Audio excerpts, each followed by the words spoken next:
Hello guys, good morning. How are you all? Hoping you all be good. This is Brijesh. Welcome to my channel Vikas academy. So आज क्लास में बात करने वाले हैं Indian polity का फुल सिलेबस, डिकोडेड सिलेबस, जो pre और मेंस दोनों के लिए काफ़ी इंपॉर्टेंट है. यानी आपको ये पता होना चाहिए सबसे पहले कि पूरा सिलेबस क्या है. हर सब्जेक्ट का आपको सिलेबस मुज़बानी याद होना चाहिए, चाहे प्री का हो चाहे मेंस का हो. इतना सारी चीज़ें अगर आपको पता है तब आपको कहीं न कहीं फिर यूपीएससी में कूदना चाहिए. क्योंकि अगर सिलेबस नहीं पता होता है पूरा यूपीएससी का सब्जेक्ट का तो आपको दिक्कत होती है. आप कहाँ से पढ़ते हैं, क्या पढ़ते हैं, कुछ समझ में नहीं आता है. पढ़ते हैं लेकिन उसका रिलेवेंस आपके सिलेबस के हिसाब से नहीं होता है. इसी वजह से मैं आपको इस क्लास में इतना बताऊंगा कि पेपर 2 यानी मेंस का जो पेपर 2 होता है उस पेपर में आपका इंडियन पॉलिटी और आईआर होता है. तो हम लोग Indian polity and constitution plus governance इसका पूरा सिलेबस हम लोग देखेंगे. ये जो क्लास होगा हमारा प्री और मेंस दोनों का सिलेबस जो जितना भी है उसको मैं पूरा डिकोड करूँगा, कोशिश करूँगा कि सब कुछ आपको समझाऊँ अच्छे से ताकि आपको क्या पढ़ना है ये पता चल सके. Right, okay. तो जब आप स्ट्रेटजी जान लेते हैं कैसे पढ़ना है, क्या पढ़ना है, कितना सिलेबस आपका है, तो आपकी प्रिपरेशन और आसान हो जाती है. इसलिए आपको सबसे पहले यूपीएससी का हर सब्जेक्ट का और यूपीएससी पूरा सिलेबस डिकोड करके समझना चाहिए. ओके. तो आज की क्लास में लोग यही पढ़ेंगे, समझेंगे. आज का कोई क्लास स्पेशल क्लास नहीं है, लेकिन ये काफ़ी स्पेशल उन सब से भी है जो सब्जेक्ट आप तैयारी करते हैं, टॉपिक पढ़ते हैं उससे भी. राइट. तो ये क्लास काफ़ी लंबा होगा थोड़ा, क्योंकि इसमें हम लोग एक एक चीज़ों को डिकोड करके पढ़ा जाएगा, समझा जाएगा. Right, okay. ये जो हम लोग कवर करेंगे पूरा सिलेबस ये हमारा इंडियन पॉलिटी का एम लक्ष्मीकांत जी की बुक से होगा. और इसमें जो 6th एडिशन जो न्यूएस्ट एडिशन है उसको सिलेबस कम्युनिकेट करेंगे. प्लस देखने की कोशिश किया जाएगा कि प्रीलिम में क्वेश्चन कहाँ कहाँ से आते हैं, मेंस में कहाँ कहाँ से क्वेश्चन बनाए जा सकते हैं. उन हर टॉपिक को डिस्कस किया जाएगा. तो आपसे रिक्वेस्ट है कि चैनल को सब्सक्राइब कर लीजिएगा, बेल आइकन प्रेस कर लीजिएगा सो दैट मेरी आने वाली वीडियो की नोटिफिकेशन आपको मिल जाए. प्लस हो सके तो दूसरों तक शेयर भी कर दीजिएगा. वीडियो अच्छा लगे तो लाइक कर दीजिएगा, कमेंट कर दीजिएगा. ठीक है, चलते हैं समझते हैं आज इंडियन पॉलिटी और कॉन्स्टिट्यूशन का फुल सिलेबस, डिकोडेड सिलेबस समझने की कोशिश करते हैं. ओके. 1 बाय 1 करके समझा जाएगा और देखा जाएगा कहाँ कहाँ से क्वेश्चंस आपके बनाए जाते हैं. प्रीलिम के लिए कौन सा क्वेश्चन, कौन सा टॉपिक और कौन सा चैप्टर इंपॉर्टेंट होता है एम लक्ष्मीकांत की बुक से, और मेंस के लिए कौन सा टॉपिक या चैप्टर इंपॉर्टेंट होता है. पहला चैप्टर होता है आपका एम लक्ष्मीकांत की बुक से हिस्टोरिकल बैकग्राउंड, जो काफ़ी इंपॉर्टेंट होता है. इसका मैंने क्लास पढ़ाया आपको, आप उसको जाके देखिएगा. इसमें हम पढ़ेंगे 1773 से लेके 1858 तक का जो भी रेगुलेटिंग एक्ट आया है वो पढ़ेंगे. यानी इसको आप बोलते हैं कंपनी रूल. कंपनी रूल को पढ़ा गया, इसका मैंने क्लास लिया है. फिर उसके बाद हम पढ़ेंगे यहाँ से पूरा क्राउन रूल शुरू होता है 1858 से शुरू हो जाता है. राइट, और कहाँ तक चलता है 1947 तक, इंडिया की आज़ादी तक चलता है. तो ये दोनों टॉपिक रिलेवेंट है. ये दोनों जगहों से क्वेश्चन आते हैं प्रीलिम के लिए. ठीक है, एक या दो क्वेश्चन यहाँ से आ सकते हैं. अब हमको याद रखना है कि प्रीलिम में जो क्वेश्चंस इंडियन पॉलिटी से आता है वो कम से कम 15 क्वेश्चंस, 15 से 20 क्वेश्चंस लगभग आपके आते हैं. राइट, 15 से 20 क्वेश्चन आपके लगभग हर साल मान के चलिए कि कवरेज होता है 15 से 20 क्वेश्चन का पूरा इंडियन पॉलिटी एंड कॉन्स्टिट्यूशन से. राइट, तो ये टॉपिक हो गया पहला चैप्टर में हिस्टोरिकल बैकग्राउंड, ऐतिहासिक पृष्ठभूमि, कंपनी रूल और क्राउन रूल. उसके बाद फिर आते हैं नेक्स्ट टॉपिक पे working of the British government. British government में क्या क्या चीज़ें हमारे संविधान में सीधे सीधे इनपुट की गई, जैसे लेजिस्लेचर, एक्सिक्यूटिव, एडमिनिस्ट्रेशन, जुडिशरी. हमने पढ़ा है कि जब हम रेगुलेटिंग एक्ट 1773 पढ़े हैं तो इसी में सुप्रीम कोर्ट की स्थापना हो जाती है. क्लियर है. तो ये सब टॉपिक को हम लोग कवर किया गया है पहले चैप्टर में, पहले क्लास में मैंने पढ़ाया जब हिस्टोरिकल बैकग्राउंड पढ़ाया था. तो ये वाला टॉपिक यहाँ से 2 क्वेश्चन आपके आ सकते हैं इस वाले टॉपिक से पूरे. राइट. नेक्स्ट चैप्टर आपका है मेकिंग ऑफ द कॉन्स्टिट्यूशन, संविधान निर्माण. संविधान निर्माण में हम समझेंगे कॉन्स्टिट्यूशन असेंबली, संविधान सभा. ठीक है. इसके बाद फिर संविधान सभा की डिमांड कब उठती है, आपने पता है कि इसका आइडिया जो एम.एन. राय साहब ने पहली बार लाया था. तो डिमांड कब उठती है, किस अधिवेशन में कांग्रेस के. फिर अगस्त ऑफर क्या होता है, क्रिप्स मिशन कब आता है. ठीक है, कौन कौन लेके आते हैं, क्या उसमें क्या प्रोसीजर था, क्या एक्ट बन कर आते हैं ब्रिटेन से, उनको पढ़ेंगे. वेवेल प्लान क्या होता है, कैबिनेट मिशन कब आता है. ठीक है. फिर कॉन्स्टिट्यूंट असेंबली में कितने सदस्य थे, कैसे इनका चुनाव होता है, इलेक्शन कैसे होता है. ठीक है. कौन प्रारूप समिति के अध्यक्ष होते हैं. इस तरह से बहुत सारे क्वेश्चंस यहाँ से आ जा सकते हैं. इनका कंपोजिशन, वर्किंग और सेशंस. आपको पता है कि 11 सेशन लिए जाते हैं तब जाकर के पूरा संविधान बनाया जाता है. 2 साल मतलब लगभग कुल मिला के देखा जाए तो 3 साल लग जाता है. 2 साल 11 महीना 18 दिन लगते हैं. राइट। तो ये देखेंगे फंक्शंस हम देखेंगे, फिर उसके बाद ऑब्जेक्टिव रेजोल्यूशन। ऑब्जेक्टिव रेजोल्यूशन जो होता है यही आपका बाद में चल करके इसी को हम बोलते हैं इसको प्रियम्बल, इसी को हम लोग प्रियम्बल बोलते हैं, राइट। ऑब्जेक्टिव रेजोल्यूशन को जो नेहरू जी ने पेश किया था पहली बार, ओके। फिर उसके बाद constituent assembly and Indian independence act of 1947। 1947 में इंडियन इंडिपेंडेंट एक्ट आता है ब्रिटेन से, यहाँ तक हम समझेंगे। फिर उसके बाद कॉन्स्टिट्यूंट असेंबली बनती है, उसके बाद कमिटीज़ बनती है। कमिटीज़ में मेजर कमेटी, माइनर कमेटी और ड्राफ्टिंग कमिटीज़, ये कमिटीज़ बनती हैं। प्लस इस संविधान सभा का थोड़ा सा क्रिटिसिज्म भी होता है, बुराइयां भी होती हैं, उनको भी हम समझने की कोशिश करेंगे, ठीक है। तो ये सारी चीज़ें हम लोग इसमें देखेंगे। फिर उसके बाद इनैक्टमेंट कब होता है और फिर इन्फोर्समेंट ऑफ कॉन्स्टिट्यूशन कब से होता है। हमको पता है इन्फोर्समेंट 1950 से इन्फोर्समेंट हो जाता है संविधान का, राइट, ओके। तो ये सारी चीज़ हमने सेकंड चैप्टर में पढ़ना है। फर्स्ट चैप्टर हमने पढ़ लिया, सेकंड चैप्टर में फिर उसके बाद एक चैप्टर आता है आपका सोर्सेज ऑफ द कॉन्स्टिट्यूशन, यानी इंडिया के जो संविधान है वो कहाँ कहाँ से लिए गए हैं, कहाँ कहाँ से कंपाइल करके इनको बनाया गया है। सोर्सेज देखेंगे, जैसे ब्रिटेन से हो गया, कुछ चीज़ लिया, कनाडा से लिया गया, यूएसए से लिया गया, जर्मनी से, ठीक है, जापान से, इस तरह से बहुत सारे देशों से हमने कंपाइल करके लगभग हमको इतना पता है कि लगभग 60 देशों में हम घूमते हैं, तब हमको एक आइडिया मिलता है कि हम संविधान को ऐसे बनाएंगे। 60 देशों को सर्च करते हैं, वहाँ पे जाके घूम करके तब जाकर हमको एक आइडिया मिलता है संविधान सभा बनाने का, संविधान बनाने का, राइट।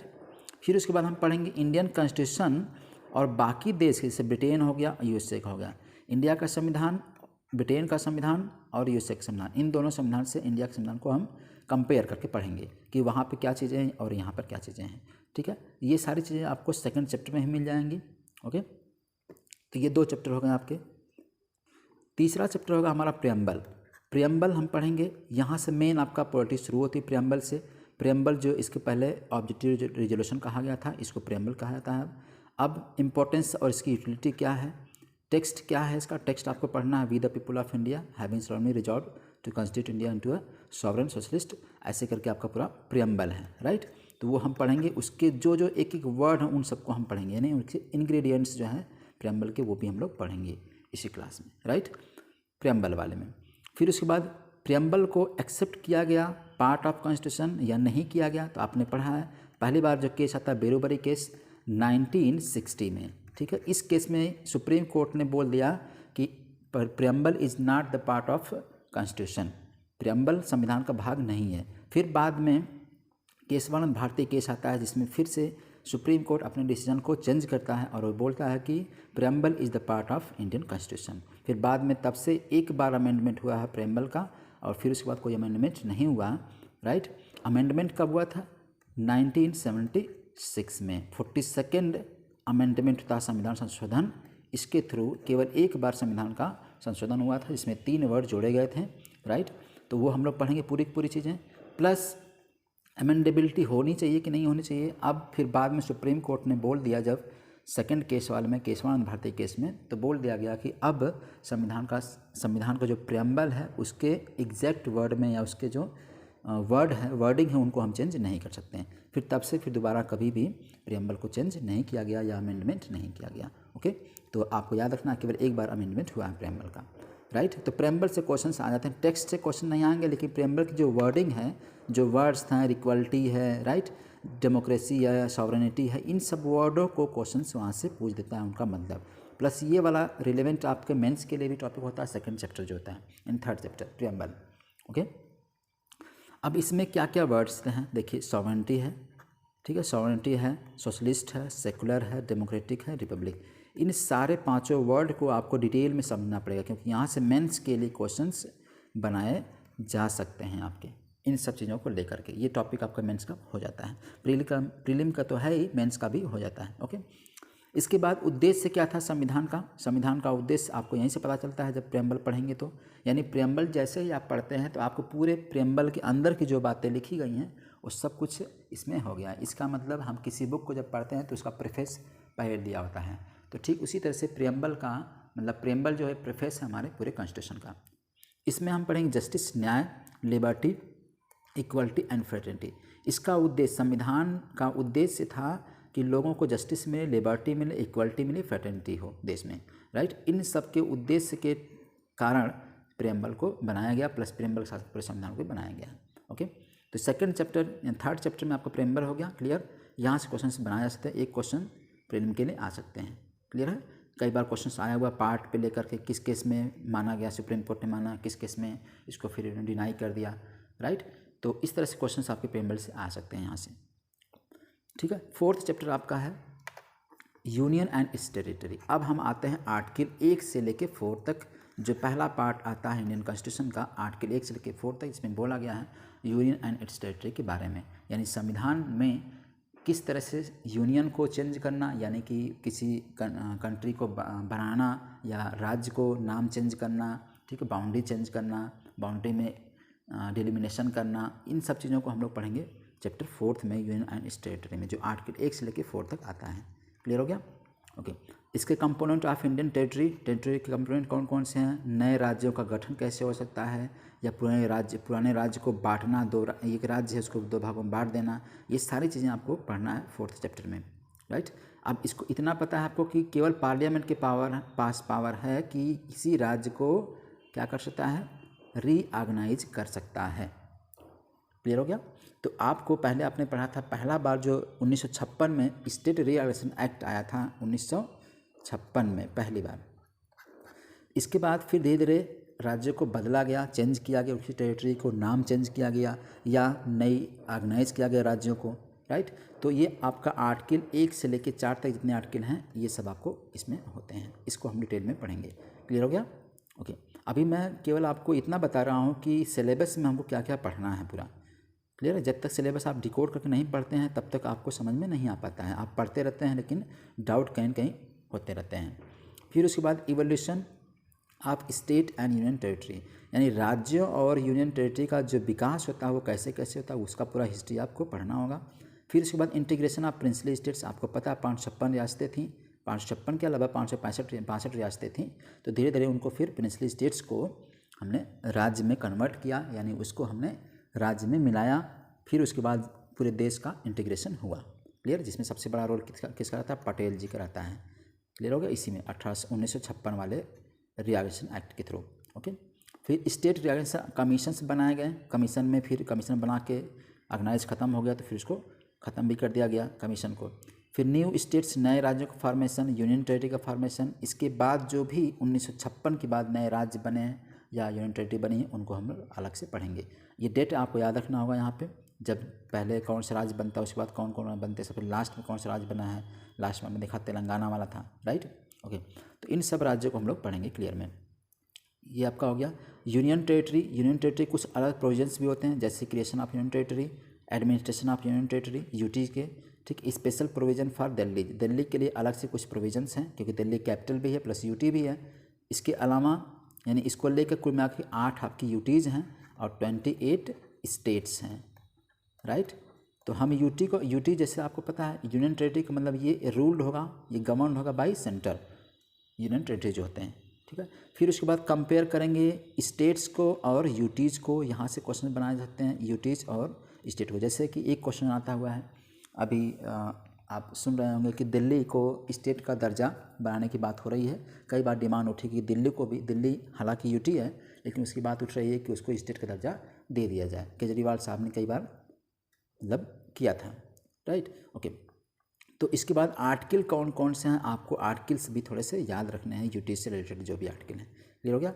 इसके बाद special provision for the some other states, other states के लिए कुछ प्रोविजंस भी हैं, कुछ आर्टिकल्स अलग से दिए गए हैं, जैसे 370 था आपका जम्मू कश्मीर के लिए, 71 ऐसे करके बहुत सारे नॉर्थ ईस्ट स्टेट्स के लिए थे, ठीक है। तो उनको भी हम लोग डिटेल में पढ़ेंगे। ये 4th चैप्टर में आपका इतना हो गया, ठीक है, समझ में आया। नेक्स्ट चैप्टर हम पढ़ेंगे आपका सिटीजनशिप। अगला पोर्शन आता है हमारा सिटीजनशिप, नागरिकता जिसको आप बोलते हैं। सिटीजनशिप की मीनिंग क्या होती है, सिटीजनशिप कहते हैं किसको, ये पढ़ेंगे।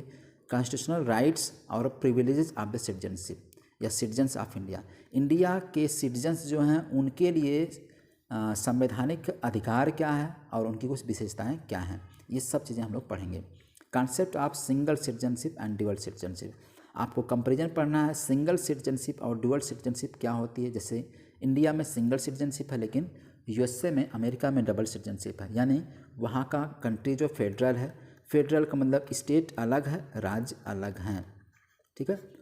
तो वहाँ पे आपको पढ़ना होगा कि स्टेट और राज्य अलग है तो वहाँ पे डबल सिटीजनशिप लगती है, लेकिन इंडिया में स्टेट और राज्य अलग नहीं है, यूनियन ऑफ स्टेट्स है, इसलिए यहाँ पे सिंगल सिटीजनशिप चलता है। ओके, ये पढ़ेंगे। मैथडोलॉजी ऑफ गेटिंग सिटीजनशिप, यानी सिटीजनशिप हमें कैसे मिल सकती, इंडिया की अगर कोई सिटीजनशिप बाहरी देश का आया है लेना चाहता है तो कैसे मिल सकती है। इसकी कुल 5 प्रोविजंस हैं, 5 तरीके से हम इंडिया की सिटीजनशिप ले सकते हैं, जैसे बाय बर्थ जन्म से, डिसेंट वंश से, रजिस्ट्रेशन करा करके, नेचुरलाइजेशन से, और इनकॉर्पोरेशन ऑफ टेरिटरीज, किसी राज्य को या किसी पार्ट को, टेरिटरीज को इंडिया में शामिल कर लिया गया तो वहाँ के रहने वाले निवासी ऑलरेडी इंडिया के सिटीजन्स हो जाते हैं। ओके, तो ये 5 प्रोविजंस हैं इंडिया की सिटीजनशिप पाने के। प्लस कुछ ऐसे प्रोविजंस हैं जो इंडिया की सिटीजनशिप खो भी सकती है, जिस तरह से, जैसे रिनन्शिएशन, आपने छोड़ दिया, कहीं और की सिटीजनशिप ले लिया तो आपको सिटीजनशिप यहाँ की छोड़नी पड़ जाएगी, आपने छोड़ दिया, राइट। या टर्मिनेशन, आपने कोई ऐसा काम कर दिया गया कि आपने सिटीजनशिप आपको छोड़नी पड़ जाए, या डिप्राइवेशन, या आपसे छीन ली जाए। क्लियर है। तो इस तरह से कुछ तरीके हैं, कुछ प्रोविजंस हैं जिस तरह से आपकी सिटीजनशिप खो सकती है आपसे। क्लियर हो गया। तो ये सिटीजनशिप प्लस कुछ मिसलेनियस पढ़ेंगे हम, इसमें कुछ नए नए टर्म आते हैं न्यूज़ में, जैसे NRI, non resident Indians, NRI, PIO, OCI, इन सब ये टर्म नए नए आते हैं न्यूज़ में, इनको भी थोड़ा बहुत हम लोग डिटेल में पढ़ेंगे। क्लियर हो गया। फिर आर्टिकल्स कौन कौन से रिलेटेड हैं सिटीजनशिप वो पढ़ेंगे। आपको पता है कि आर्टिकल जो हमारा सिटीजनशिप रिलेटेड है, आर्टिकल 5 से लेकर 11 तक जितने भी आर्टिकल हैं ये सब आपके आर्टिकल सिटीजनशिप से रिलेटेड हैं, तो इनको हम लोग पढ़ेंगे। प्लस रिसेंट में कुछ डेवलपमेंट हुए हैं सिटीजनशिप को लेकर के, जैसे पहली बार जो सिटीजनशिप अमेंडमेंट आया था 1900, ठीक है, पहली बार जो अमेंडमेंट आया 1955 में आया था, किसी तरह से CAA जिसको बोलते हैं, CAA सिटीजनशिप अमेंडमेंट एक्ट, तो पहली बार आया था 1955 में। फिर रिसेंट में जो आया है ये 2019 में आया है। क्लियर हो गया। तो ये रिसेंट का जो अमेंडमेंट हुआ उसको हम पढ़ेंगे। क्लियर हो गया। जैसे NPR हो गया, नेशनल पॉपुलेशन रजिस्टर हो गया, CAA हो गया, सिटीजनशिप अमेंडमेंट एक्ट हो गया, नेशनल रजिस्टर फॉर सिटीजनशिप हो गया।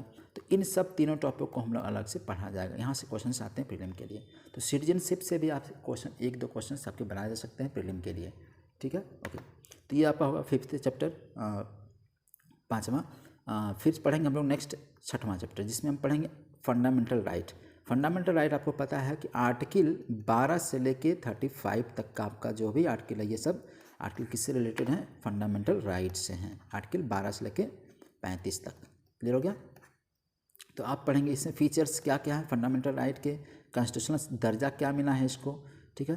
Fundamental right available to the both citizen and foreigners, जो व्यक्ति फॉरेनर है उसके लिए फंडामेंटल अवेलेबल कौन कौन से हैं और सिटीजन के लिए कौन कौन है, कौन से फंडामेंटल राइट फॉरेनर को नहीं है, केवल सिटीजन को हैं। तो ये सब सारे क्वेश्चंस आपके प्रीलिम के यहाँ से आते हैं।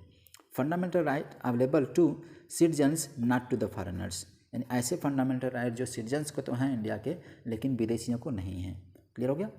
फिर justiciable in nature, fundamental right आपको पता है कि जस्टिसिएबल है, इसका मतलब जस्टिसिएबल का मतलब आप कोर्ट में इसके प्रति अपील कर सकते हैं। अगर आपका किसी भी फंडामेंटल राइट का वायलेशन होता है, यानी आर्टिकल 12 से लेकर के 35 तक कोई भी आर्टिकल आपका वायलेट होता है, तो आप सीधे सुप्रीम कोर्ट और हाई कोर्ट अप्रोच कर सकते हैं। सुप्रीम कोर्ट में अप्रोच करेंगे तो आर्टिकल 32 के थ्रू सीधे आप डायरेक्ट सुप्रीम कोर्ट में अप्रोच कर सकते हैं, और आर्टिकल 226 के थ्रू सीधे आप हाई कोर्ट में अप्रोच कर सकते हैं, राइट, अगर किसी भी आपके फंडामेंटल राइट का वायलेशन होता है तो, राइट, ओके।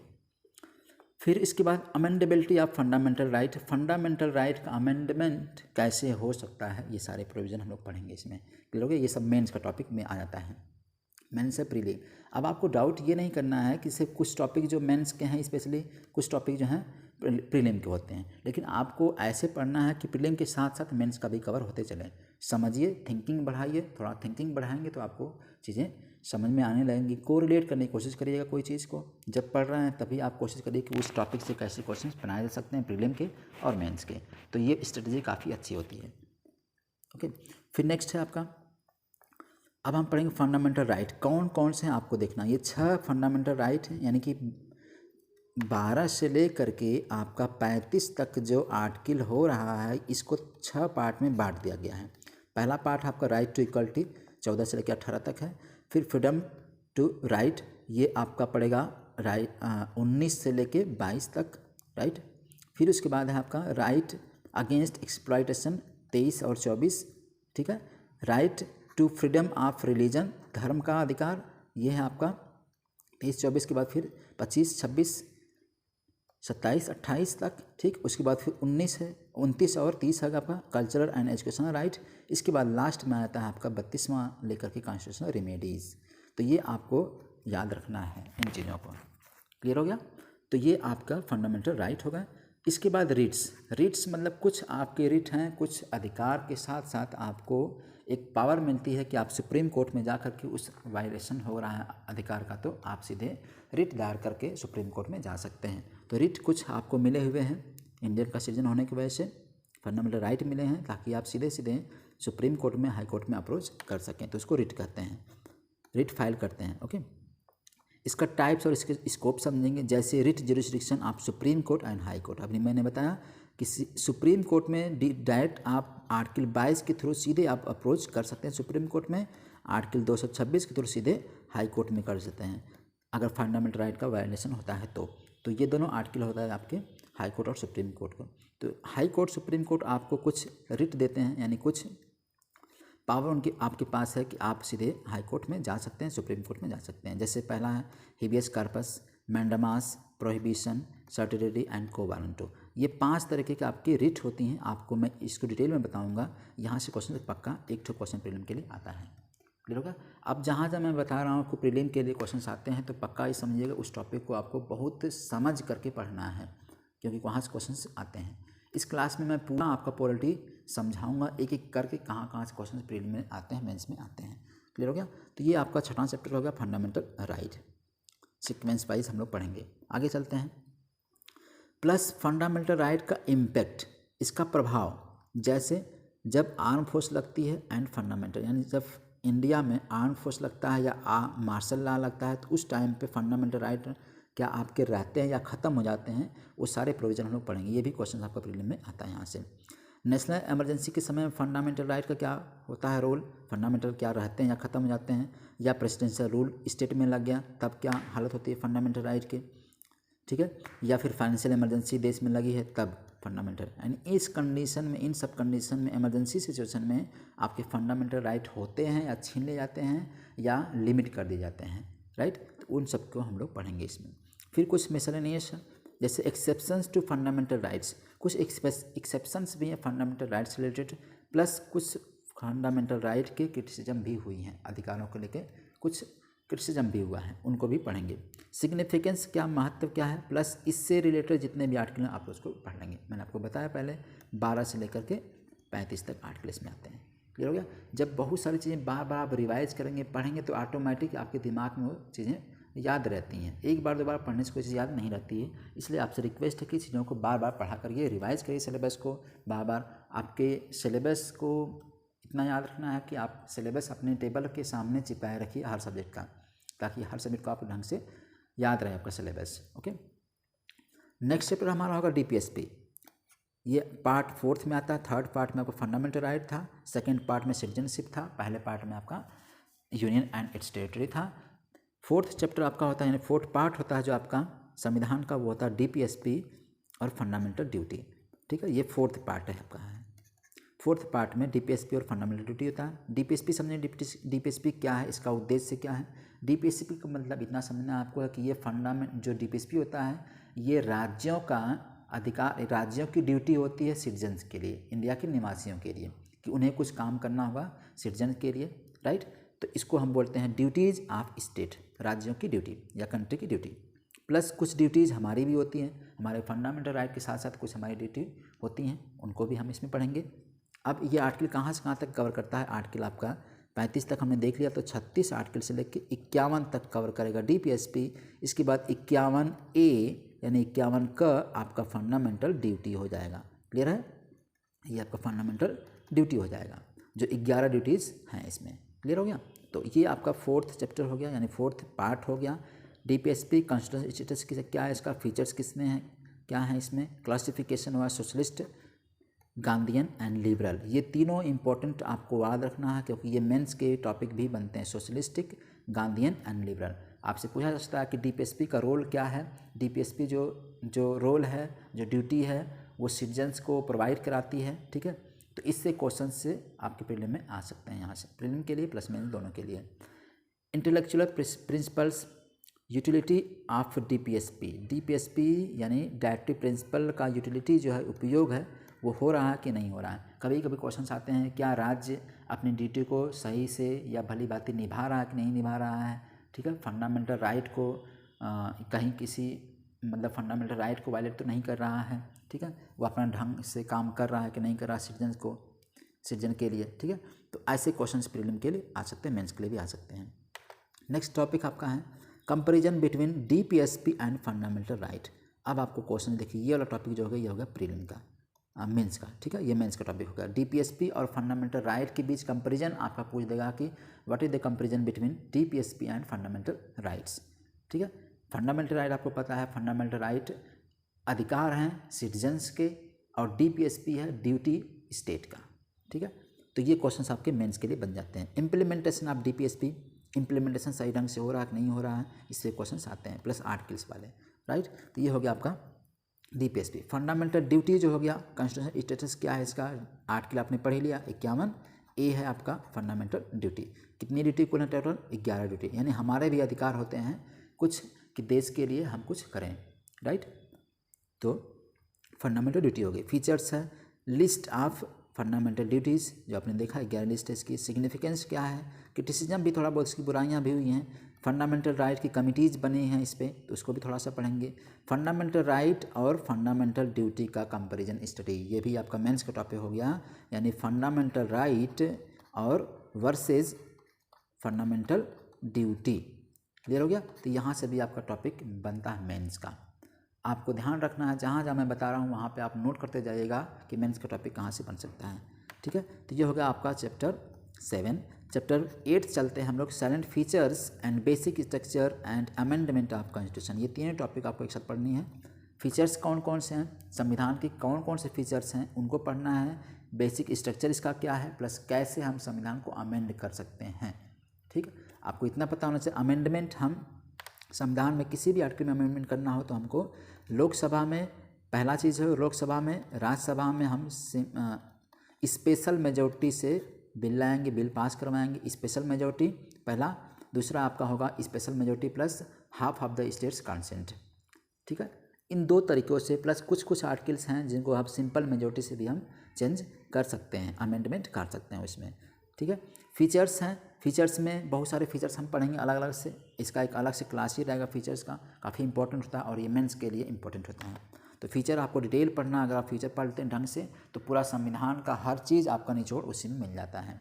क्लियर हो गया, ओके।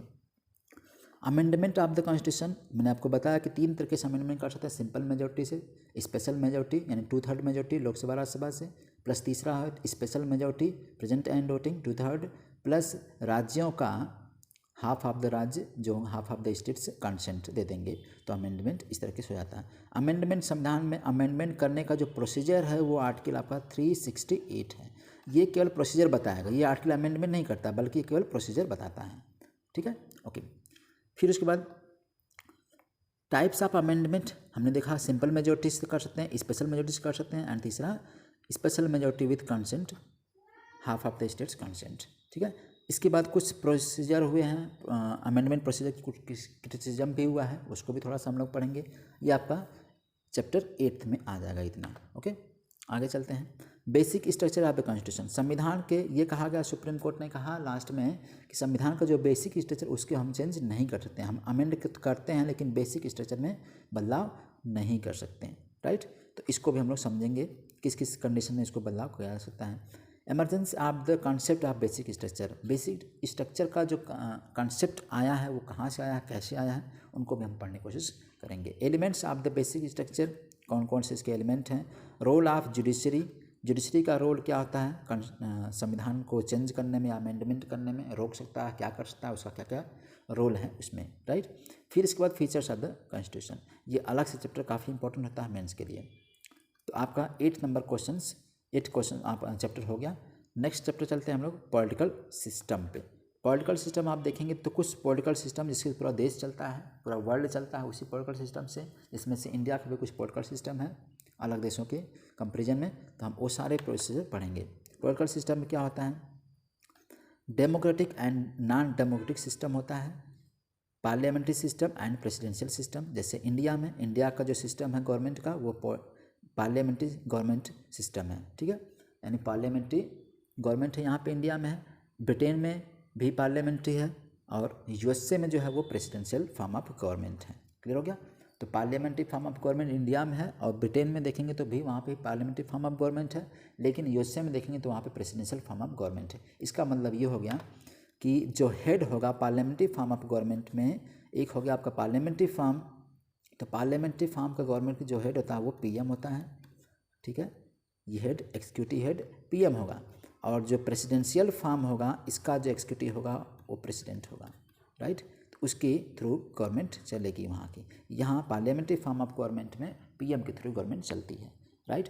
तो ये मैं थोड़ा थोड़ा आपको लिंक बता रहा हूँ, हल्का हल्का कोरिलेट करने की कोशिश कर रहा हूँ, लेकिन अभी हम लोग खाली सिलेबस इसमें पढ़ेंगे, ठीक है। Direct and representative, Republic and monarchy, unitary and federal, ये सारे क्या है पॉलिटिकल सिस्टम। इन सारा चीज़ों को हम लोग कंपेयर करके पढ़ेंगे कि यूनिटरी किसे कहते हैं, फेडरल किसे कहते हैं, रिपब्लिक कंट्री किसे कहते हैं। जैसे ये दुनिया में जितने भी कंट्री हैं वो सारे सिस्टम पॉलिटिकल सिस्टम जिसमें गवर्नमेंट बनती है। ऐसे इंडिया में गवर्नमेंट अलग सिस्टम है, ब्रिटेन में अलग सिस्टम से है, जापान में अलग सिस्टम होगा, नॉर्थ कोरिया में अलग सिस्टम है, सऊदी अरब में अलग सिस्टम है। इस तरह से हर देशों में अलग अलग पॉलिटिकल सिस्टम होता है जहाँ से वहाँ की गवर्नमेंट चलती है, ठीक है। तो वो सारे सिस्टम लोग पढ़ेंगे। ये थ्योरी हो गई एक तरह से, ये आपका मेंस के लिए इम्पॉर्टेंट टॉपिक हो गया। क्लियर हो गया। Next, Indian parliamentary system. Indian parliamentary मैंने आपको बताया कि इंडिया में क्या है, पार्लियामेंट्री फॉर्म ऑफ गवर्नमेंट है, ठीक है। तो इसमें हम पढ़ेंगे इसके फीचर्स क्या होने चाहिए, मेरिट और डीमेरिट, अच्छाइयाँ बुराइयाँ क्या होती हैं पार्लियामेंट्री फॉर्म ऑफ गवर्नमेंट में, ठीक है। कंपेयर करेंगे हम प्रेसिडेंशियल फॉर्म में, यानी यूएसए से कंपेयर करेंगे, ब्रिटेन से कंपेयर करेंगे कि ब्रिटेन का पार्लियामेंट्री फॉर्म ऑफ गवर्नमेंट कैसा है और इंडिया कैसा है, दोनों में क्या कंपेरिजन है, क्या डिफरेंस है, ये आपका मेंस का टॉपिक हो जाता है, ठीक है। और फाइनली हम पढ़ेंगे कि why India has adopted parliamentary form of government, India ने क्यों parliamentary form of government adopt किया है, इसका भी क्वेश्चन आपका मेंस में आता है, राइट। क्या ये बेटर है बाकी फॉर्म ऑफ गवर्नमेंट से, या उससे अच्छा है या बुरा है, इस सारी चीज़ों को हम लोग पढ़ेंगे, right. Okay, next federal system. मैंने बताया कि फेडरल सिस्टम कहाँ पे है, यूएसए में है। तो यूएसए, हमारा इंडिया क्या है, फेडरल भी है और यूनियन भी है, ठीक है, दोनों है। हम कह सकते हैं कि ना तो पूरा फेडरल है ना ही पूरा यूनियन है, तो दोनों का मिक्सचर है ये इंडिया। लेकिन यूएसए केवल फेडरल है, यूनियन नहीं है वहाँ पे, क्योंकि वहाँ पे रेफरेंडम से राज्यों को जोड़ा गया था, इसीलिए वहाँ का फेडरल सिस्टम है। इंडिया का फेडरल भी है प्लस यूनियन भी है। इसीलिए आप जब पहला पढ़ते हैं आर्टिकल पहले में ही, तो उसमें यह लिखा गया India that is Bharat will be the union of states, राज्यों का संघ होगा, राइट। ओके, फिर फेडरल फीचर्स आप कॉन्स्टिट्यूशन समझेंगे, फिर उसके बाद यूनिटरी फीचर समझेंगे संविधान का, प्लस उसकी मेरिट और डीमेरिट, यूनिटरी की और फेडरल की, दोनों का डीमेरिट और मेरिट समझेंगे, इससे कंपेयर करके। ये पूरा टॉपिक आपका मेंस का बन जाता है, ठीक है। नेक्स्ट चैप्टर आपका है 10th number, centre state relation. Centre और यानी राज्य और संघ के बीच संबंध क्या होते हैं, किन किन हिस्सों में संबंध होता है, वो सारे आर्टिकल्स हम लोग पढ़ेंगे इसमें से, ओके। इंटर स्टेट पहला इम्पोर्टेंट, इसका क्या होता है, इंपॉर्टेंस क्या है, एम क्या है, इंटर स्टेट वाटर डिस्प्यूट वाला, यानी जब किसी राज्य से कोई नदी बह रही एक राज्य से दूसरे राज्य में, तो यहाँ पे इंटर स्टेट यानी कि दो राज्यों के बीच डिस्प्यूट हो गया, ठीक है। तो वहाँ पे भी रोल किसका आता है, सेंटर का आता है। जहाँ भी दो राज्यों के बीच में डिस्प्यूट होगा वहाँ पे रोल सेंटर का आता है, ठीक है। तो ये देखेंगे हम लोग। इंटर स्टेट हो गया, इंटर स्टेट काउंसिल कंपोजिशन हो गया, फंक्शंस के हो गए। इंटर स्टेट ट्रेड और कॉमर्स से रिलेटेड इंटर स्टेट रिलेशन क्या होंगे, जोनल काउंसिल्स बनाए जाएंगे, कंपोजिशन का फंक्शंस क्या होगा, प्लस इससे रिलेटेड जितने भी आर्टिकल होंगे हम लोग पढ़ेंगे इसमें, ठीक है। ओके, नेक्स्ट है सेंटर स्टेट रिलेशंस। हम देखेंगे तो किस किस तरीके से रिलेशंस होते हैं, लेजिस्लेटिव रिलेशन है, कानूनी रिलेशन है, एडमिनिस्ट्रेटिव प्रशासनिक रिलेशन है, फाइनेंशियल है, वित्तीय रिलेशन है, और इमरजेंसी रिलेशन है। तो इस तरह की सारी चीज़ों को हम लोग पढ़ेंगे कि जब पूरी नेशनल इमरजेंसी होती है या कोई इमरजेंसी होती है तो उस कंडीशन में स्टेट का राज्य से क्या संबंध रह जाता है, या किस किस तरीके से वो संबंध रख सकता है, बनाए रख सकता है। तो ये आपका चैप्टर हो गया 10th आगे चलते हैं, इसमें थोड़ी इस टॉपिक और है। कुछ कमिटीज़ बनाई जाती हैं, इंटर स्टेट कमिटीज़, ठीक है। राज्य और सेंटर के बीच में कमिटीज़ बनती हैं, सेंटर से स्टेट के बीच कमिटीज़ बनती हैं, उनको हम लोग पढ़ेंगे। जैसे कुछ कमिटीज़ रही हैं, कमेटी के नाम याद रख लेना आपको। जैसे राज्य मन्नार कमेटी बनी है, राज्य और स्टेट के बीच की कमेटी। क्वेश्चन आपके प्रीलिम के यहाँ से आ जाते हैं सीधे सीधे। वेस्ट बंगाल मोमेरेंडम कमेटी बनी थी, सरकारिया कमेटी बनी थी और पंची कमेटी बनी थी। ये कमेटी जो बनी है चारों, ये कमेटी आपकी सेंटर और स्टेट के रिलेशन के बीच की कमेटी है, राइट। तो इसमें कुछ प्रोविजंस हैं, कुछ प्रोसीजर्स दिए गए थे कि राज्य और सेंटर के बीच में इस चीज़ों में एग्रीमेंट होना कंपलसरी है, राइट। ओके, तो ये सब पढ़ा जाएगा इसमें। तो ये हो गया आपका 10th नंबर चैप्टर। नेक्स्ट चलते हैं हम लोग 11th नंबर इमरजेंसी प्रोविज़न। आपको इतना पता है, इमरजेंसी प्रोविज़न 3 तरह की इमरजेंसी होती है इंडिया में। एक होती है आपकी प्रेसिडेंट रूल, ठीक है, राज्यों में जो लगती है। जब स्टेट की मशीनरी फेल्ड होती है तो वहाँ पे गवर्नर रिकमेंड कर देगा प्रेसिडेंट साहब को कि वहाँ पे स्टेट में मशीनरी चल नहीं रही है, तो वहाँ पे प्रेसिडेंट रूल लग जाता है। क्लियर हो गया। दूसरा है नेशनल इमरजेंसी, ठीक है, राष्ट्रीय आपातकाल। ये भी प्रोक्लेम कौन करता है? प्रेसिडेंट ही करता है, on the advice of council of minister के एडवाइस पे। फिर उसके बाद में लगता है आपका नेक्स्ट फाइनेंशियल इमरजेंसी वित्तीय आपातकाल। जो आर्टिकल इसका है, आर्टिकल जो आपका प्रेसिडेंट रूल होता है, इसका आर्टिकल आप देखेंगे तो ये पड़ेगा आपका प्रेसिडेंट रूल का आर्टिकल 352, ठीक है। सॉरी, नेशनल इमरजेंसी हो गई है 352, ठीक है। National emergency 352। प्रेसिडेंट रूल जो हो गया ये होगा 356, ठीक है। प्रेसिडेंट रूल 356, नेशनल इमरजेंसी 352 और लास्ट में था 360 जो आर्टिकल है ये बताता है फाइनेंशियल इमरजेंसी के बारे में।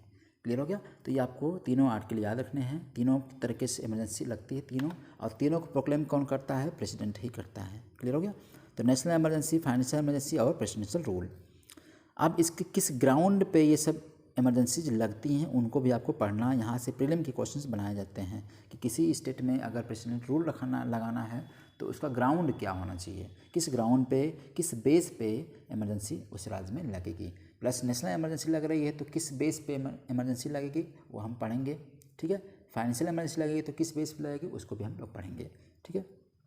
अप्रूवल, रिन्यूअल और रीओकेशन, उस इमरजेंसी को अप्रूव करना, उसको फिर से रिन्यू करना और फिर उसको फिर से इम्पोज करना, वो सारे प्रोसीजर हम लोग पढ़ेंगे। Changes brought by 42nd amendment and 44th amendment, ठीक है। ये दोनों अमेंडमेंट कब होते हैं? 1976 में होता है आपका 42nd अमेंडमेंट और 1978 में होता है 44th अमेंडमेंट, जब इंदिरा गांधी की सरकार थी तब। तो उसमें बहुत सारी चीज़ें चेंज की गई थी नेशनल इमरजेंसी के टाइम पे, इसलिए उस दोनों को आर्टिकल को पढ़ना बहुत कंपलसरी है, ठीक है। ओके, नेक्स्ट हमारा होगा इम्पैक्ट ऑफ इमरजेंसी। इमरजेंसी लगती है तो इसका इम्पैक्ट क्या क्या पड़ता है देश के ऊपर, उनको हम लोग पढ़ेंगे। अगर राज्य में लग रहा है तो राज्य में क्या इफेक्ट पड़ेगा, इमरजेंसी लग रही है नेशनल इमरजेंसी पूरे देश में तो उसका इफेक्ट किस पे पड़ेगा, फंडामेंटल राइट पे इफेक्ट क्या पड़ेगा, हर चीज़ों पर हम लोग पढ़ने की कोशिश करेंगे, ठीक है। Centre state relations, legislature, executive and financial powers, ये सब हम इम्पैक्ट पढ़ेंगे। इन तीनों पे इफेक्ट क्या पड़ेगा किसका, इमरजेंसी का, वो पढ़ेंगे हम लोग। फंडामेंटल राइट पे क्या इफेक्ट पड़ेगा ये भी पढ़ेंगे, ठीक है। इसके बाद पार्लियामेंट एंड स्टेट असेंबली का क्या इफेक्ट पड़ेगा उसको भी हम लोग पढ़ेंगे इसमें। क्लियर हो गया। ओके, फिर कुछ टॉपिक और है मिसलेनियस में, जैसे जुडिशियल रिव्यू, इंपॉर्टेंट टॉपिक है मेंस के लिए, प्रीलिम के दोनों के लिए आता है जुडिशियल रिव्यू, ठीक है। न्यायिक समीक्षा इसको बोलते हैं, प्लस इमरजेंसी, इस टाइम पे क्या रोल होता है, इमरजेंसी टाइम पे जुडिशियल रिव्यू का क्या रोल होता है उसको भी पढ़ेंगे। Cases of proper and improper use, इसका प्रॉपर और इम्प्रॉपर यूज जो होता है इमरजेंसी का उसको भी पढ़ेंगे। प्लस कुछ क्रिटिसिज्म भी हुई है उसको भी थोड़ा देखा जाएगा। क्लियर हो गया। तो ये 11th नंबर चैप्टर में हम लोग पढ़ेंगे इमरजेंसी प्रोविजन। ये सारे क्वेश्चंस आपके प्रीलिम के लिए यहाँ से आते हैं, मेंस के लिए भी क्वेश्चन बनाए जा सकते हैं लेकिन बहुत कम क्वेश्चन यहाँ से आते हैं। क्लियर हो गया। अब आपको याद रखना है कि जब मेंस के क्वेश्चन टॉपिक से आते हैं तो अप्लाइड होते हैं पूरे के पूरे, तो आपको जब कोई टॉपिक पढ़ते हैं तो सोच करके समझ करके उसको पढ़िए ताकि क्वेश्चन आप उस कर ले जाएँ, ठीक है। नेक्स्ट हमारा है प्रेसिडेंट एंड वाइस प्रेसिडेंट। अब हम आ गए किस पे, अब हम आते हैं पार्ट 5th में आ जाते हैं, ठीक है। पार्ट 5th में जो आपका आर्टिकल मैंने पढ़ाया था, ये क्लासेस बहुत सारे क्लास मैंने पढ़ा दिया है। तो पार्ट 5th में आर्टिकल जो 52 से लेके 151 तक का जो आर्टिकल है ये है पार्ट 5th में, जिसमें president, vice president, PM, council of minister, attorney general और कैग, ये सारे चीज़ें हम लोग पढ़ेंगे आर्टिकल 52 से लेकर 151 तक में। तो प्रेसिडेंट है क्या प्लस उसका वाइस प्रेसिडेंट, प्रेसिडेंट क्या कॉन्स्टिट्यूशनल स्टेटस क्या है, क्वालिफिकेशन क्या होनी चाहिए, ओथ कौन दिलाता है, ठीक है, किस चीज़ के ओथ लेते हैं, इलेक्शन प्रोसीजर कैसे होता है इनका, ठीक है, ये हम लोगों ने क्लास इसका पढ़ लिया है। मैं आपको बता दूं प्रेसिडेंट का टॉपिक मैंने पढ़ा दिया है, इस डिस्क्रिप्शन में आपको लिंक शेयर कर दूंगा, आप उसको जाके देखिएगा, ठीक है। प्रेसिडेंट का टॉपिक एक एक चीज़ों को मैंने समझाया है, एक एक करके पूरा अच्छे ढंग से मैं अपनी तरफ से पूरी बेस्ट कोशिश किया हूँ सब टॉपिक को समझाऊँ ताकि क्वेश्चंस आपके हल हो जाएं, ठीक है। और टारगेट हमारा रहेगा 2023, ठीक है। अभी से लग जाइए, 4-5 महीने टाइम बचा है, लग जाइए और निकल जाएगा, ये गारंटी है। इलेक्शंस वैकेंसी कैसे क्रिएट होगी, प्रेसिडेंट्स ऑफिस, ठीक है, कब वो करते हैं, जैसे क्वेश्चन आया हुआ प्रेसिडेंट ऑफिस में जब कब से बैठते हैं, कब से कब तक का टर्म रहता है इनका, टेनर रहता है, तो पूरा 5 साल लगता है। जिस दिन बैठेंगे ऑफिस में शपथ लेंगे, साइन करेंगे, सिग्नेचर करेंगे, उसी दिन से उनका डेट शुरू हो जाता है। इम्पीचमेंट प्रोसीजर हमने देखा था, आर्टिकल 61 में है, प्रेसिडेंट के ऊपर इम्पीचमेंट लगाते हैं। इसमें आपका आर्टिकल 52 में इनका इलेक्शन है, ठीक है, इनकी पोस्ट का, और फिर 61 में इनका इम्पीचमेंट है। इस तरह से बहुत सारे आर्टिकल जो है आपके प्रेसिडेंट के बारे में हैं। इनका पावर और फंक्शंस हम देखेंगे, पावर में कौन कौन सी पावर होती हैं देखेंगे, executive power, legislative power, financial power, judicial power, diplomatic power, military power या इमरजेंसी पावर। इन सारे पावर्स को हम लोग एक एक करके देखा गया है, ठीक है। क्लास में इसका मैं क्लास ले चुका हूँ, आपको उसका वीडियो जाके देखना होगा, ठीक है। तो ये प्रेसिडेंट हो गए, आगे चलते हैं। प्रेसिडेंट की कुछ पावर और होती हैं, जैसे वीटो पावर। आपको इतना पता है कि हमारे पास एब्सोल्यूट वीटो इंडिया के प्रेसिडेंट के पास नहीं है। जो एब्सोल्यूट वीटो आपके ब्रिटेन, अमेरिका के, यूएसए के प्रेसिडेंट के पास है, लेकिन इंडिया के पास नहीं है। बाकी सारी पावर इंडिया के पास है, राइट, प्रेसिडेंट के पास।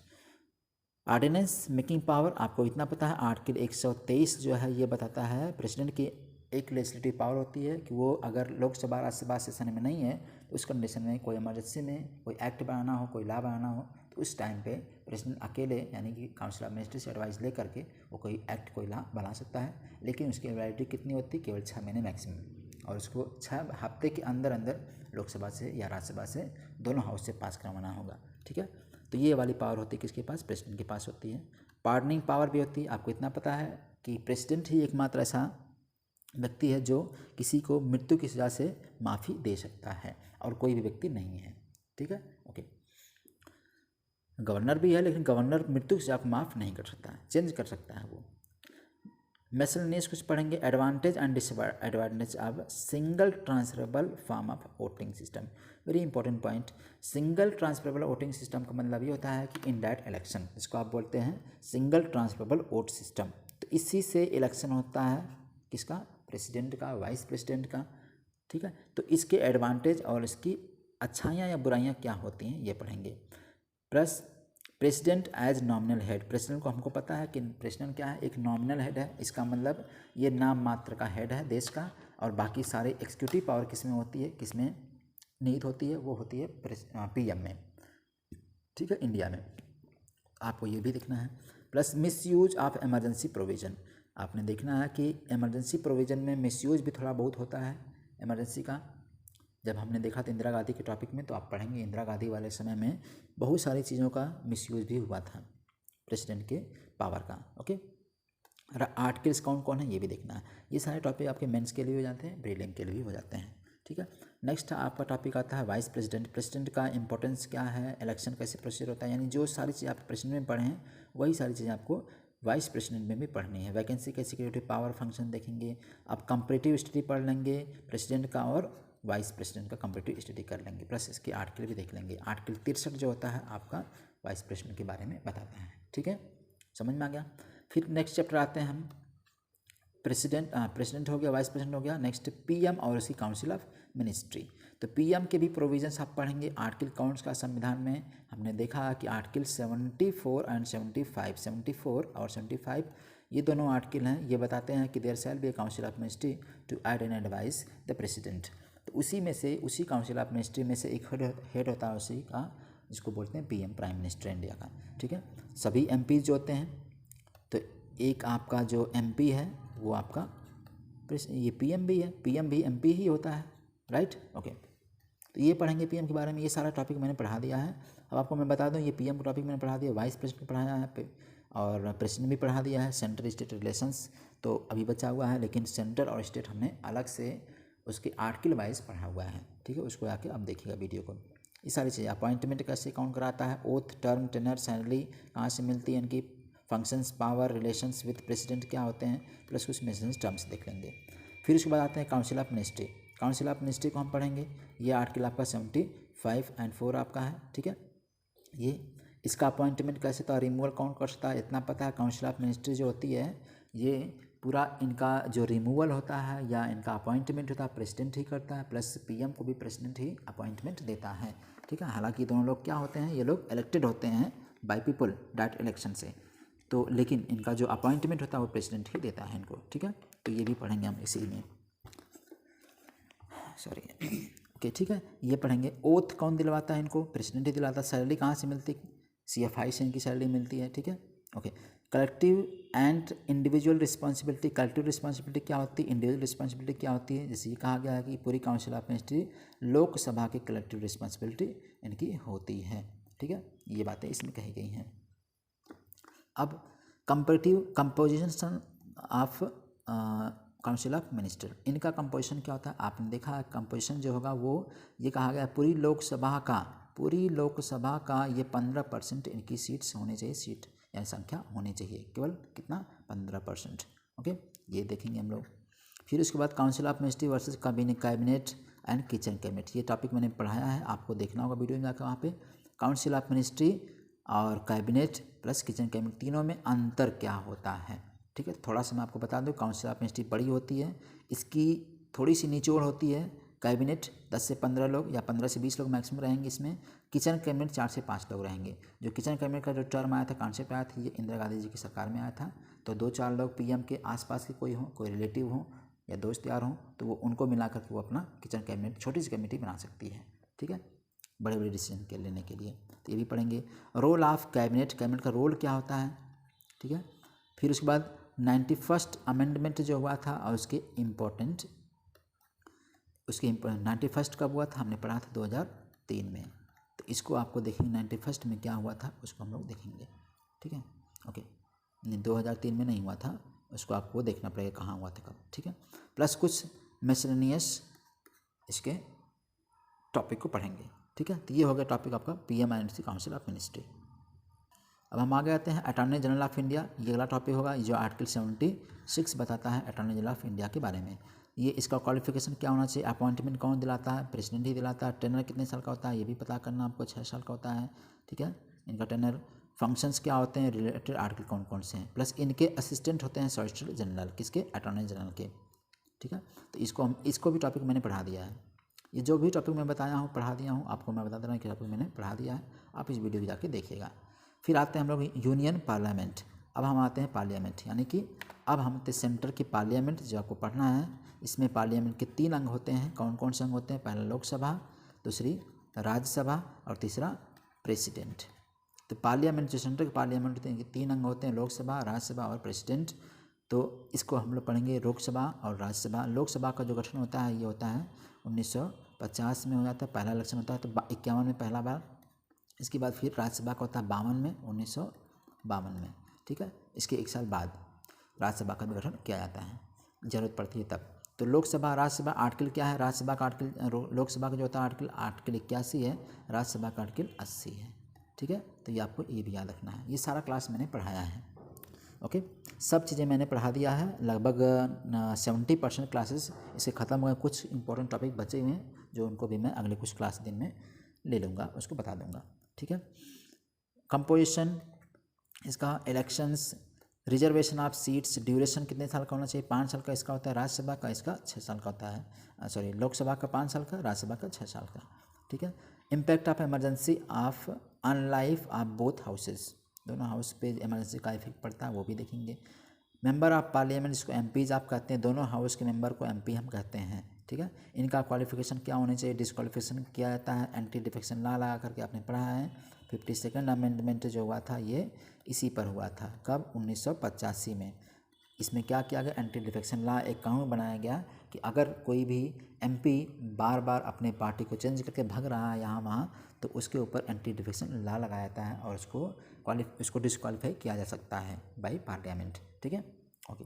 फिर उसके बाद सीट कैसे वैकेट होती है, इसमें तो ये सारी चीज़ें हम लोग देखेंगे। प्लस ओथ कौन दिलवाता है, अफर्मेशन, सैलरी, अलावेंस, ये सब चीज़ें हम लोग देखेंगे इसी में, ठीक है। इसके बाद हम आते हैं कुछ ऑफिसर साहब। लोकसभा के ऑफिसर होते हैं स्पीकर, और स्पीकर के नीचे कौन होते हैं, डिप्टी स्पीकर, ठीक है। तो ये पढ़ेंगे हम लोग। कॉन्स्टिट्यूशनल स्टेटस क्या होता है, इलेक्शन कैसे इनका होता है, फिर उसके बाद role, power, functions, independence, deputy speaker, फिर उसके बाद एक टॉपिक होता है आपका प्रोटेम स्पीकर। प्रोटेम स्पीकर काफ़ी इंपॉर्टेंट टॉपिक होता है, यहाँ से क्वेश्चन एक बार आया हुआ है, तो आपको ये टॉपिक देख लेना। प्रीलिम के क्वेश्चन यहाँ से बनाए जा सकते हैं, मेंस के भी क्वेश्चन उतना तो नहीं होते हैं, लेकिन प्रीलिम के लिए स्पेशली टॉपिक होता है, ठीक है। ओके, ये टॉपिक डिप्टी स्पीकर और प्रोटेम स्पीकर। प्रोटेम स्पीकर तभी तक बनाया जाता है जब तक स्पीकर का इलेक्शन नहीं हुआ, स्पीकर को चुना नहीं गया है, तब तक प्रोटेम स्पीकर काम रहता है। फिर उसके बाद चुन लेने के बाद इसको हटा दिया जाता है, ठीक है। इतना ही इसका रोल होता है। नेक्स्ट हम चलेंगे राज्यसभा वाले में। तो राज्यसभा में जो होता है हेड, उसका जो ऑफिसर होता है वो होता है चेयरमैन। चेयरमैन कौन होता है, vice president of India. India का जो वाइस प्रेसिडेंट होता है वही राज्यसभा का चेयरमैन बनता है, ठीक है। इसके स्टेटस को पढ़ेंगे, पावर फंक्शन पढ़ेंगे, डिप्टी चेयरमैन इसके नीचे कौन होता है, डिप्टी चेयरमैन होता है। ये इसकी सीट खाली होगी तो डिप्टी चेयरमैन वहाँ पे जाके फंक्शन करेगा। जैसे स्पीकर की सीट खाली होती है तो डिप्टी स्पीकर काम करता है, ठीक है। तो यहाँ पे डिप्टी स्पीकर प्रेसिडेंट जब होता है, वाइस प्रेसिडेंट की खाली होगी सीट, तो डिप्टी चेयरमैन काम वहाँ पे जाके करेगा, ठीक है। कब कंडीशन खाली होती है, जैसे मान लीजिए वाइस प्रेसिडेंट जब चले जाते हैं प्रेसिडेंट की सीट पर, तब, ठीक है, तब वहाँ पे सीट पे डिप्टी चेयरमैन बैठ के काम करता है, राइट। डिप्टी चेयरमैन का कंपेरिजन और यहाँ पे या चेयरमैन कंपेरिजन और स्पीकर कंपेरिजन स्टडी पढ़ेंगे यहाँ पे, ठीक है, दोनों में। फिर कुछ मिसलेनियस पढ़ेंगे, जैसे लीडर ऑफ द हाउस कौन होता है, ठीक है, और leader of the opposition party. Whip चाबुक जिसको बोलते हैं, विप जारी करती पार्टियाँ अपने मेंबरों को कंट्रोल में लाने के लिए, जब वो बार बार पार्टी छोड़ के भागते हैं दूसरे में, तो विप हो गया उसको। सेक्रेटरीट ऑफ द पार्लियामेंट के सेक्रेटरीट के बारे में पढ़ेंगे, ठीक है। ये सारे टॉपिक आपको पढ़ना है किसमें, यूनियन पार्लियामेंट वाले में, चैप्टर 15 में। ओके, आगे चलते हैं। चैप्टर 16 आते हैं, सेंट्रल पार्लियामेंट फंक्शन। सेंट्रल और पार्लियामेंट के बीच फंक्शंस कौन फंक्शनिंग होती हैं उनको हम लोग पढ़ेंगे। जैसे पार्लियामेंट के फंक्शन में जैसे सेशन चलता है, सेशंस आपको पता है कि 3 सेशन चलते हैं, ठीक है। पहला आपका बजट सेशन होता है, ठीक है, बजट सेशन। इसके बाद फिर समर सेशन, इसको आप बोलते हैं कि गर्मी वाला सेशन, और लास्ट में फिर विंटर सेशन। तो 3 सेशंस होते हैं, 3 सेशन में पार्लियामेंट चलती है। अब सेशंस में कुछ प्रोसीजर्स होते हैं, जैसे एडजर्नमेंट प्रोसीजर क्या होता है, प्रोरोगेशन क्या होता है, डिसोल्यूशन क्या होता है, कोरम किसे कहते हैं, कोरम का मतलब 1/10। जब 1/10 जितने मेंबर जिस हाउस में चल रहा है पार्लियामेंट, चाहे राज्यसभा लोकसभा का, उसमें जितने मेंबर हैं उसके 1/10 प्रेजेंट होते हैं तो वो सेशन चलेगा, अदरवाइज फिर या तो फिर सेशन को बंद कर दिया जाएगा, ठीक है, या पोस्टपोन कर दिया जाएगा अगले दिन के लिए। तो ये प्रेजेंट होने चाहिए इतने 1/10 दोनों के लिए, इंक्लूडिंग स्पीकर और चेयरमैन। ओके, क्वेश्चन आवर किसे कहते हैं, 0 आवर किसे कहते हैं, ये पढ़ेंगे। ये सब टर्म है आपके पार्लियामेंट के। मोशन को डिफाइन करना, सेंसर मोशन और नो कॉन्फिडेंस मोशन में क्या अंतर होता है, ठीक है, इनको पढ़ेंगे। Resolution, youth parliament, other devices of parliament proceedings and joint sitting किसे कहते हैं, आपको याद रखना, ये भी यहाँ से क्वेश्चन प्रीलिम के लिए बनाए जा सकते हैं। तो जॉइंट सिटिंग का मतलब लोकसभा राज्यसभा दोनों को बुलाया जाना एक साथ में, कब, जब कोई डिस्प्यूट होता है तब वो कौन बुलाता है, प्रेसिडेंट बुलाता है दोनों को। अब आपको याद रखना है कि प्रेसिडेंट के पास ये पावर है कि जॉइंट सिटिंग बुलाए वो, ठीक है, कोई डिस्प्यूट होता है किसी बिल पे तो, या जॉइंट सिटिंग उस कंडीशन में बुलाई जाती है जब पहली बार जनरल इलेक्शन होता है और पहली बार पीएम चुना जाता है, तो वहाँ पे जॉइंट सिटिंग बुलाई जाती है। और इसका एड्रेसिंग कौन करता है, पहली बार प्रेसिडेंट ही करता है। प्लस साल का पहला जो बजट सेशन होता है उसका भी एड्रेसिंग कौन करता है, प्रेसिडेंट ही करता है। बाकी में करे या ना करे 5 साल के, ठीक है, हर साल के शुरुआत में तो पहला करता है, बाकी दोनों सेशन में करे या ना करे। तो पहला जनरल इलेक्शन में करेगा एड्रेसिंग, जॉइंट सिटिंग बुलाएगा, और प्लस प्रेसिडेंट पहला साल का जो पहला बजट पेश होता है उसमें भी एड्रेसिंग प्रेसिडेंट ही करता है, राइट। ओके, समझ में आ रहा ना, ठीक है। नेक्स्ट बिल वगैरह आपको देखना है, बिल का इनेक्टमेंट होता है, प्रोसीजर क्या होता है, स्टेजेस किस स्टेज में, कितने स्टेज में बिल पास होता है उसको हम लोग पढ़ेंगे। इसमें ऑर्डिनरी बिल, ठीक है, जो आर्टिकल आपका 110 हो गया फाइनेंशियल बिल का, ठीक है, 112 ऑर्डिनरी बिल हो गया, ठीक है। तो ये मनी बिल हो गया, फाइनेंशियल बिल हो गया। दोनों प्राइवेट बिल, पब्लिक बिल किसे कहते हैं, प्राइवेट बिल में अंतर क्या होता है ये आपको पढ़ना है। प्राइवेट बिल उसे कहते हैं जो कोई मेंबर बिल लाता है, ठीक है, और पब्लिक बिल उसे कहते हैं जो कोई मिनिस्टर बिल लाता है, तो इसको हम बोलते हैं पब्लिक बिल। ओके, दोनों में अंतर क्या होता है उनको हम पढ़ेंगे, क्या कौन सा प्राइवेट बिल और पब्लिक बिल में कौन ज़्यादा स्ट्रांगर होता है उसको भी हम लोग पढ़ेंगे। ठीक है, फिर आते हैं बजट पे। बजट का डिस्कशन जो होता है पार्लियामेंट में होता है, तो बजट को पढ़ेंगे। आर्टिकल आपको देखना है कितना है, 112 आर्टिकल होता है बजट से रिलेटेड। ठीक है, कॉन्स्टिट्यूशनल प्रोविजन क्या होता है इसका, 812 आर्टिकल हो गया। स्टेजेस इनएक्टमेंट, कितने स्टेज में बजट को पेश किया जाएगा पार्लियामेंट में, वो चार्ज एक्सपेंडिचर किस पे होता है बजट चार्ज, इसको पढ़ेंगे। ग्रांट पढ़ेंगे, फंड्स पढ़ेंगे, कहाँ से दिए जाते हैं आपको पता है, CFI से ये सारे फंड कलेक्ट होकर दिए जाते हैं। Plus public account committee, public account of India, ये क्या होता है, जहाँ से सभी मेंबरों का पैसा दिया जाता है। ठीक है, सैलरी दी जाती है, अलावेंस दिए जाते हैं। ओके, समझ में आ रहा है ना। संचित निधि जिसको आप बोलते हैं, इसको लोक लेखा पब्लिक अकाउंट कमेटी, मतलब public account of India, India के पब्लिक अकाउंट, इसको पढ़ेंगे। फिर powers and functions of parliament, parliament के कुछ पावर्स होते हैं, जैसे लेजिस्लेटिव पावर होते हैं, एक्सिक्यूटिव पावर होती है, फाइनेंशियल पावर, कॉन्स्टिट्यूएंट पावर और judicial power plus other power, ये सारी पावर होती हैं पार्लियामेंट की। तो इसको हम लोग एक एक करके पढ़ा जाएगा। ये वाला टॉपिक मैंने अभी नहीं पढ़ाया डिटेल में, ठीक है, इसको मैं अलग से पढ़ाऊँगा ढंग से। ठीक है, कोई डाउट रहेगा तो उसको आप बताइएगा। पोजीशन ऑफ राज्यसभा, राज्यसभा का पोजीशन क्या है, इक्वल टू लोकसभा, लोकसभा के इक्वल माना जाता है, अनइक्वल टू लोकसभा, या फिर लोकसभा के इक्वल नहीं माना जाता है, या कुछ स्पेशल पावर है राज्यसभा के पास जो लोकसभा के पास पावर नहीं है, इनको हम लोग पढ़ेंगे। अब ये टॉपिक होता है आपका स्पेशली मेंस के लिए हो जाता है थोड़ा बहुत, कुछ टॉपिक आपके यहाँ प्रीलिम के लिए बनाया जा सकते हैं यहाँ से। ठीक है, चैप्टर 16 में से। नेक्स्ट चैप्टर चलते हैं अगला। अच्छा, थोड़ा सा टॉपिक और कुछ मिसलेनियस है। इनइफेक्टिवनेस ऑफ पार्लियामेंट्री सिस्टम, आर्टिकल जितने भी वो पढ़ेंगे, plus sovereignty of parliament. Sovereignty of parliament, आपको पता है कि इंडिया का जो पार्लियामेंट इसके पास सॉवरेनिटी है, ये कोई कानून बना सकता है।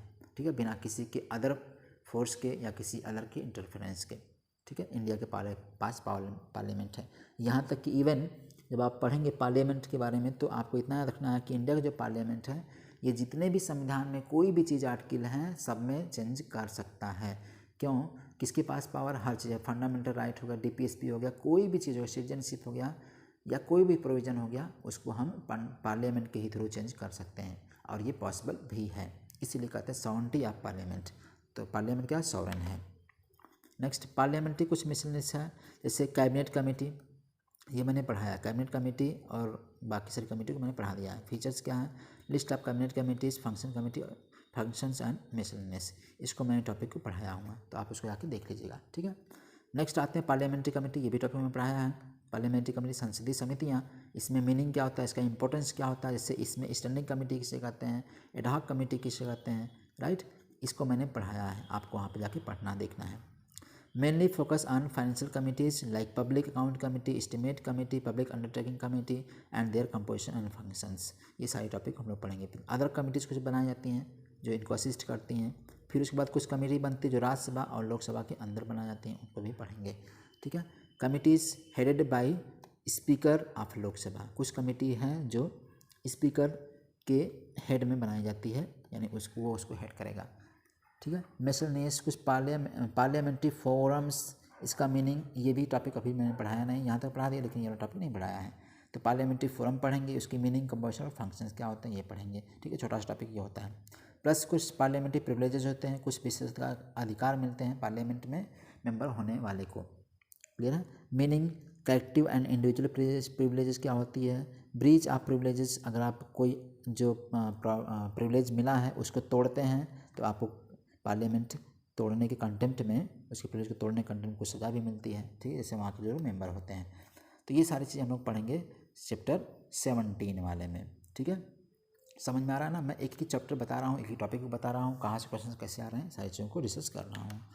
आगे चलते हैं चैप्टर 18 में, स्टेट एक्सिक्यूटिव। अब हम लोग आ गए कहाँ पे, राज्य में। अब तक जो हम लोग पढ़े थे वो सेंटर में पढ़ रहे थे, जो आर्टिकल 152 तक था, अब हम 151 तक था, अब हम पढ़ते हैं आर्टिकल 152 से लेकर 237 तक आर्टिकल होता है। ये पार्ट 6 में आता है, पार्ट 6 में आता है, जो आपको बताता है किसमें, स्टेट के एक्सिक्यूटिव के बारे में। ठीक है, इसमें हम पढ़ेंगे स्टेट वाले में, तो गवर्नर को पहले पढ़ेंगे, सेंटर में पढ़ रहे थे प्रेसिडेंट को, यहाँ पढ़ेंगे हम गवर्नर को। इसका स्टेटस पढ़ेंगे, appointment, term of office, removal, qualifications, powers. जैसे प्रेसिडेंट के पास पावर थी, उसी तरह से गवर्नर के भी पावर पास पावर होगी। तो ये भी टॉपिक मैंने पढ़ा दिया है, ये 18वां टॉपिक आपको मैंने पढ़ा दिया है प्रेसिडेंट गवर्नर के बारे में, ठीक है। ओके, कुछ डिस्कशनिंग पावर भी होती है। कंपेरिजन गवर्नर और प्रेसिडेंट के बीच में कंपेरिजन, यहाँ से टॉपिक मेंस का बनता है दोनों के टॉपिक में। ऑर्डिनेंस पावर, ये भी ऑर्डिनेंस होता है, इसके पास भी 213 आर्टिकल 13 के अकॉर्डिंग गवर्नर के पास पावर होती है कि ये भी अपने राज्य में, गवर्नर भी अपने स्टेट में कोई ऑर्डिनेंस ला सकता है, ठीक है। ये हो गया। फिर उसके बाद चीफ मिनिस्टर हम पढ़ेंगे, chief minister plus council of minister, इसमें भी सब टॉपिक वही अपॉइंटमेंट, टेनर है, टर्म है, सैलरी है, पावर, फंक्शंस हैं।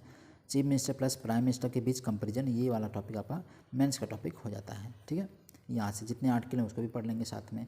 इसके काउंसिल ऑफ मिनिस्टर को भी पढ़ेंगे। तो काउंसिल ऑफ मिनिस्टर मैंने सेंटर जो बताया था सेम वो आपका स्टेट में भी है। तो कॉन्स्टिट्यूशन प्रोविजन हो गया, अपॉइंटमेंट, सैलरी, ओथ, ये सब सारी चीज़ें आपकी काउंसिल ऑफ मिनिस्टर भी हो जाती है स्टेट की जो होती है उसकी। इसके बाद हम नेक्स्ट चैप्टर पढ़ेंगे स्टेट लेजिस्लेचर। इसमें क्या होगा, स्टेट की जो विधायिका होती है उसकी बात करते हैं। तो इसका कंपोजिशन कब हुआ, कैसे हुआ। जैसे आपको पता है कि ये पावर होती है आपकी डायरकी वाली, यानी जैसा सिस्टम आपका सेंटर में है वही सेम सिस्टम आपका स्टेट में भी होता है, तो उसको हम बोलते हैं डायरकी यानी द्वैध शासन, ठीक है, वो भी पढ़ेंगे। इसके बाद हम चले आएंगे राज्य वाले में। तो राज्य में देखते हैं separation of power. Separation of power किसे कहते हैं, यानी कि एक्सिक्यूटिव, फिर उसके बाद लेजिस्लेटिव और फिर लास्ट में जुडिशरी। तो ये जो तीनों पावर डिवाइड हो गई हैं गवर्नमेंट की, इसको हम बोलते हैं सेपरेशन ऑफ पावर। तो सेम चीज़ें आपकी सेंटर में भी होंगी और सेम चीज़ें आपकी स्टेट में भी होंगी। इसी को हम कहेंगे डायरकी, और इसको हम कहेंगे जो पावर डिवाइड कर दिया गया है तीनों भागों में, उसको बोल दिया गया सेपरेशन ऑफ पावर, शक्ति का बंटवारा या शक्ति का पृथक्करण, ठीक है, गवर्नमेंट की। तो पहला होगा लेजिस्लेचर। क्वालिफिकेशन ऑफ मेंबर्स जो होंगे उसकी क्वालिफिकेशन, पावर, फंक्शन होगा, रिलेशंस, दोनों हाउस के रिलेशंस। इसमें हाउस कौन कौन से होते हैं, स्टेट में भी वहाँ पे लोकसभा राज्यसभा थी इस सेंटर में, और यहाँ पे क्या होगी, एक अगर राज्य में से है तो वहाँ पे लेजिस्लेटिव असेंबली होगी, विधानसभा, और एक होगी लेजिस्लेटिव काउंसिल, विधान परिषद। तो हर जगह पर लेजिस्लेटिव असेंबली काउंसिल नहीं है ना, कहीं कहीं पे 6 राज्यों में काउंसिल इसमें है। ओके, तो कुल 6 राज्यों में लेजिस्लेटिव काउंसिल है, ठीक है। ओके, अब हम देखेंगे इसके आगे, फिर रिलेशंस हो गया बोथ का, दोनों का। फिर पावर्स देख लेंगे, इसके ऑफिसर्स जो होते हैं, जैसे सेंटर में था आपका स्पीकर और चेयरमैन था, उसी तरह से राज्यों में भी यहाँ के इसमें स्पीकर, इसमें कौन होगा, इसमें स्पीकर होगा और इसके नीचे डिप्टी स्पीकर होगा। यहाँ पे कौन होगा, यहाँ पे चेयरमैन होगा और उसका नीचे जो होगा वाइस चेयरमैन, यानी सॉरी उसमें डिप्टी चेयरमैन, ठीक है, ये आप हो जाएंगे। ओके, ये हम लोग पढ़ेंगे। फिर पावर पढ़ेंगे, स्टेट्स की प्रिविलेजेस जो पावर होती है वो पढ़ेंगे, लेजिस्लेटिव प्रोसीजर पढ़ेंगे, गवर्नर एसेंट जो बिल होता है देता है, जैसे प्रेसिडेंट के पास जब बिल जाता है तो प्रेसिडेंट एसेंट देता है, विथहोल्ड करता है या रिटर्न करता है, ठीक है। उसी तरह से गवर्नर के पास पावर होती है जो इनको बिल को एसेंट रिटर्न कर सकता है, एसेंट दे सकता है या फिर विथहोल्ड कर सकता है, ठीक है। हर राज्य का गवर्नर जो होता है वही, क्लियर हो गया। ओके, स्टेट लेजिस्लेचर कंपेयर करें हम स्टेट सेंटर के पार्लियामेंट से, यानी कि सेंटर के पार्लियामेंट और स्टेट का लेजिस्लेचर, यहाँ से क्वेश्चन आता है किसका, मेंस का। ये टॉपिक आपका मेंस का हो गया, राइट। ओके, ठीक है, नेक्स्ट चला जाए आगे। थोड़ा पढ़ते हैं स्टेट विथ बाइकैमरल। बाइकैमरल मैंने बताया आपको, बाइकैमरल में 2 हाउसेस, राज्य की 2 हाउसेस, एक हो गया लेजिस्लेटिव असेंबली और एक हो गया लेजिस्लेटिव काउंसिल, इसी को बोलते हैं बाइकैमरल। जहाँ पर काउंसिल नहीं होगी उसको हम बोल देंगे यूनिकैमरल, ठीक है, उसको हम क्या बोलेंगे, unicameral. Position of state legislature council, उसका पोजीशन क्या होता है, लेजिस्लेटिव असेंबली और राज्यसभा, यानी इस ये कंपेरेटिव स्टडी हो जाती है आपकी सेंटर और स्टेट के बीच की कंपेरिजन, ठीक है। ये भी पढ़ा जाएगा साथ में हम लोग, इसको मैंने पढ़ाया भी था, फिर से मैं बताऊँगा अलग से करके। नेक्स्ट हमारा है एडवोकेट जनरल ऑफ स्टेट, ये भी आपका स्टेट वाले में आता है। इसका क्वालिफिकेशन, अपॉइंटमेंट है, ओथ है, टेनर है, फंक्शन है, अलावेंस है, सैलरी है, ठीक है। ये सारी चीज़ें हम लोग पढ़ेंगे। Advocate general of state centre में होता है, attorney general of state country या सेंटर, ठीक। उसी तरह से स्टेट में भी होता है एडवोकेट जनरल ऑफ स्टेट, ठीक है, सेम चीज़ें। फिर उसके बाद आते हैं हम लोग सुप्रीम कोर्ट। अब ये सेंटर का टॉपिक है। सुप्रीम कोर्ट का जो आर्टिकल 124 है, सुप्रीम कोर्ट की स्थापना की बात करता है ये। इसमें हम सुप्रीम कोर्ट पढ़ेंगे, इसका ऑर्गेनाइजेशन पढ़ेंगे, जजेस जो होते हैं क्वालिफिकेशन क्या होने चाहिए, अपॉइंटमेंट कैसे होता है, ओथ क्या होती है, क्या लेते हैं, टेंडर कितने साल का होना चाहिए, सैलरी, अलावेंस, रिमूवल, इस सारी चीज़ें, इसको आप रिमूवल कर सकते हैं या इम्पीचमेंट कर सकते हैं। हालांकि पूरा संविधान में आपका इम्पीचमेंट प्रोसेस केवल प्रेसिडेंट के लिए लगा है और बाकी किसी के लिए नहीं है, सबका रिमूवल होता है, ठीक है। तो सुप्रीम कोर्ट पढ़ेंगे हम लोग। इसमें एक्टिंग चीफ जस्टिस हो गया, एडहॉक जज हो गया या रिटायर्ड जज हो गया। Plus seat of supreme court. तो ये सारे टॉपिक को मैंने पढ़ा दिया है। इसका आधे घंटे का वीडियो पूरा सुप्रीम कोर्ट पे है, आप उसको जाके देखिएगा। ये टॉपिक मैंने पढ़ा दिया है ऑलरेडी, ठीक है। बहुत ही इंपॉर्टेंट टॉपिक होता है सुप्रीम कोर्ट का, हर चीज़ों को मैंने डिस्कस करके बताया हूँ। प्लस इसके कुछ पावर्स होते हैं, जुरिस्डिक्शंस, जैसे ओरिजिनल पावर हो गया, रिट पावर हो गया, अपीलेट पावर हो गया, advisory power, court of record, ठीक, कोर्ट ऑफ रिकॉर्ड और अदर पावर्स। ये सारी पावर्स हम लोग पढ़ेंगे, ये मैंने आपको बताया भी था। ये सारा टॉपिक हम पढ़ते हैं सुप्रीम कोर्ट वाले टॉपिक में, ठीक है। चैप्टर 21 हो गया, राइट। प्लस कुछ पावर्स और भी हैं, जैसे जुडिशियल रिव्यू, न्यायिक पुनरीक्षण, जुडिशियल एक्टिविज्म और इंडिपेंडेंस ऑफ सुप्रीम कोर्ट और रिलेटेड आर्टिकल्स, ठीक है। ये हो गया आपका चैप्टर 21।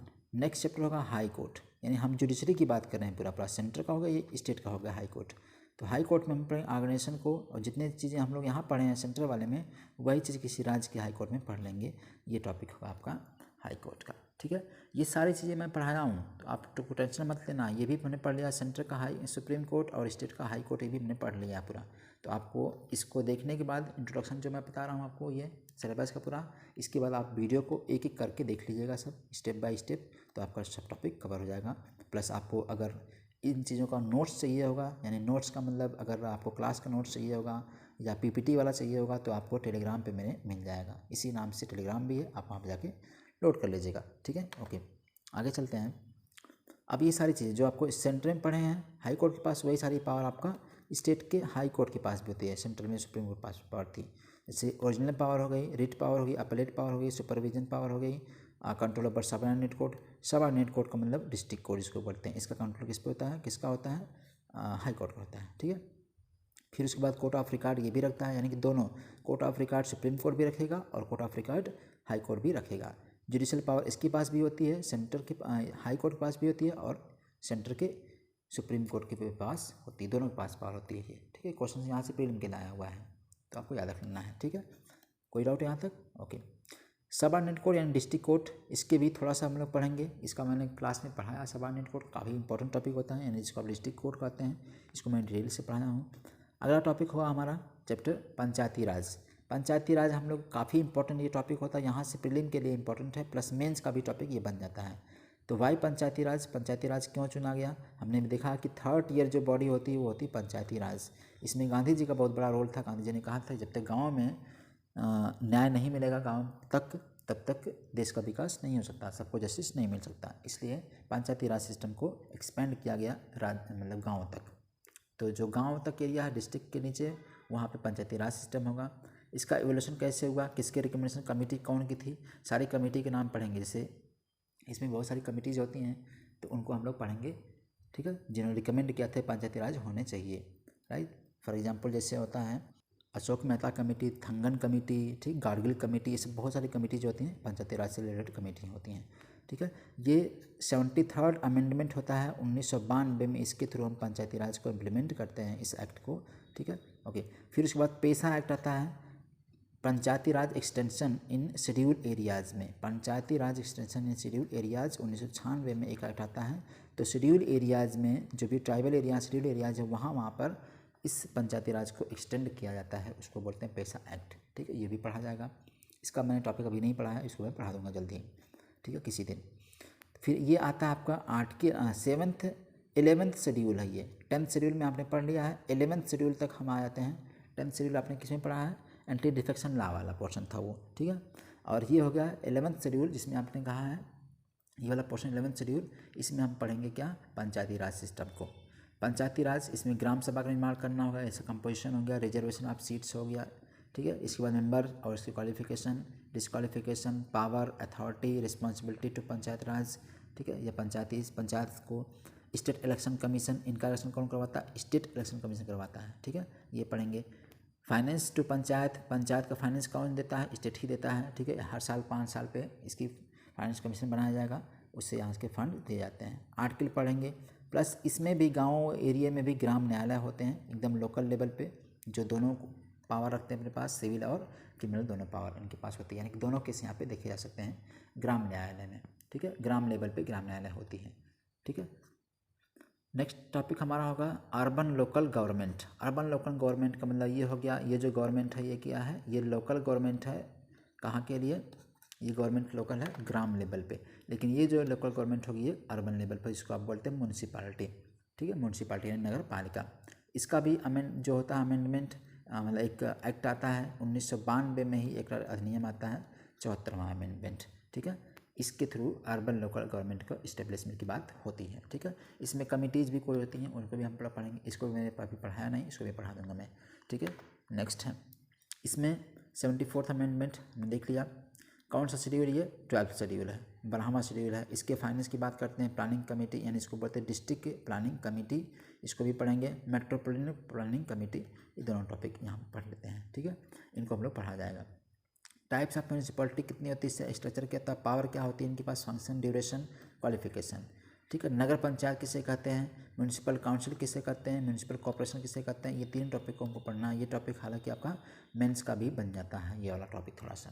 ठीक है, types of urban government, municipal corporation, municipality, local area committee, town area committee, cantonment board, township, port trust and special purpose agency. फिर उसके बाद मिसलेनियस पढ़ेंगे, म्यूनसिपल पर्सनल किसे कहते हैं, central council of local government, problem faced by urban local government. ये भी topic आपका बन जाता है किसका, मेंस का टॉपिक। ओके, तो ये सारी चीज़ें हम लोग पढ़ेंगे मेंस वाले में। अभी मैंने इसको पढ़ाया नहीं है, मेंस का टॉपिक से मैंने छोड़ा रखा था, लेकिन अब मैं जल्दी इसको कवर कर दूँगा। अब आ जाते हैं हम लोग मेन टॉपिक पे, कॉन्स्टिट्यूशनल बॉडीज़। कॉन्स्टिट्यूशनल बॉडीज़ यानी संवैधानिक संस्था और असंवैधानिक संस्था यानी गैर संवैधानिक संस्था। तो संवैधानिक संस्था कौन कौन सी होती हैं, यहाँ से क्वेश्चन पूछते हैं सीधे सीधे, प्रीलिम के लिए भी बनाया जाता है। तो इलेक्शन कमीशन आपका संवैधानिक संस्था है, UPSC union public service commission, SPSC state public service commission and joint public service commission. तो ये तीनों जो कमेटी है, ये तीनों कमेटी क्या होती है, कॉन्स्टिट्यूशनल बॉडी संवैधानिक संस्था है। संवैधानिक संस्था किसे कहते हैं, इसको मैंने पढ़ाया है, इनमें से बहुत सारे टॉपिक को मैंने पढ़ा दिया हूँ। तो ये संवैधानिक संस्था उसे कहते हैं जो संविधान में जो चीज़ें पहले से ऑलरेडी हैं, जिसके बारे में कोई आर्टिकल है, फिर बाद में जो चीज़ें बाद में एक्ट बना के लाई गई हैं, जोड़ी गई हैं, उनको हम बोलते हैं अनकॉन्स्टिट्यूशनल बॉडीज़। तो ये सारी चीज़ें हम लोग इसको पढ़ा जाएगा। ठीक है, ओके, आगे चलते हैं। नेशनल कमीशन जैसे होते हैं, कुछ नेशनल कमीशन बनाए गए, जैसे कि इनका composition, power, functions, report, removal. जैसे नेशनल कमीशन फॉर एससीज शेड्यूल कास्ट के लिए, फॉर एसटीज शेड्यूल ट्राइब्स के लिए, फॉर बैकवर्ड क्लासेस के लिए, वीमेन के लिए एंड माइनॉरिटीज़ के लिए। ये नेशनल कमीशन है, इनका हेड कौन होता है, एक आईएएस ऑफिसर ही होता है। ठीक है, जो चेयरमैन बनता है। तो ये भी हम लोग पढ़ेंगे अलग से। इसमें से कुछ कमीशन को मैं पढ़ा दिया हूँ, 1-2 टॉपिक कमीशन बचे हुए हैं। Special officer for linguistic minorities के लिए, ये भी इंपॉर्टेंट टॉपिक है, कॉन्स्टिट्यूशनल प्रोविज़न है थोड़ा सा। और फिर उसके बाद commissioner, role, power, function and removal, इनको हम लोग पढ़ेंगे अलग से, जो स्पेशल ऑफिसर होते हैं लिंग्विस्टिक माइनॉरिटी वाले एरिया के लिए। ठीक है, उनका कंपोजिशन, रोल, पावर, फंक्शन पढ़ेंगे। ठीक है, नेक्स्ट हमारा अनकॉन्स्टिट्यूशनल बॉडीज होती हैं, जिनको हम बोलते हैं constitutional bodies. Second topic single member bodies. अच्छा, कुछ सिंगल मेंबर बॉडी भी होती है कॉन्स्टिट्यूशनल बॉडी में आती है, जैसे कैग, हमने पढ़ा था कैग वाला टॉपिक जो सेंटर में था, हमने देखा था CAG and attorney general, controller and auditor general इसको बोलते हैं, कैग बोला जाता है इसको। ठीक है, शॉर्टकट में।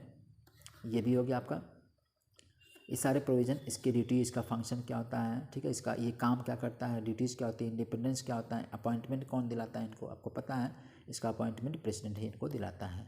तो ये हो गया। ठीक है, ओके।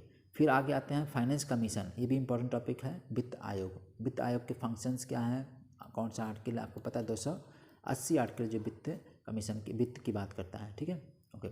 फिर इस पर फंक्शंस और रिकमेंडेशंस की बात करते हैं, appointment and removal, list of finance commission, focus on report of the latest finance commission की, जो अभी लेटेस्ट फाइनेंस कमीशन का रिपोर्ट का आई है उसको भी आपको पढ़ना पड़ेगा, यानी मेंस का टॉपिक ये हो जाता है। ठीक है, धीरे धीरे। नेक्स्ट हमारा है attorney general, advocate general and solicitor general. ये सारे टॉपिक, तीनों टॉपिक आपको कंपैरेटिव पढ़ना है ये चीज़ें। ठीक है, अटॉर्नी जनरल सेंटर का हो गया, एडवोकेट जनरल स्टेट का हो गया, और सॉलिसिटर जनरल हो गया अटॉर्नी जनरल का असिस्टेंट। ठीक है, ये इनका काम क्या होता है, ये लोग अटॉर्नी जनरल जो होते हैं ये सेंटर के वकील होते हैं, एडवोकेट जनरल स्टेट का वकील गवर्नमेंट का होता है। ठीक है, सॉलिसिटर जनरल होते हैं जो इनको असिस्ट करते हैं। तो ये सारी चीज़ें हम इसमें पढ़ेंगे। ठीक है, नेक्स्ट चलते हैं आगे।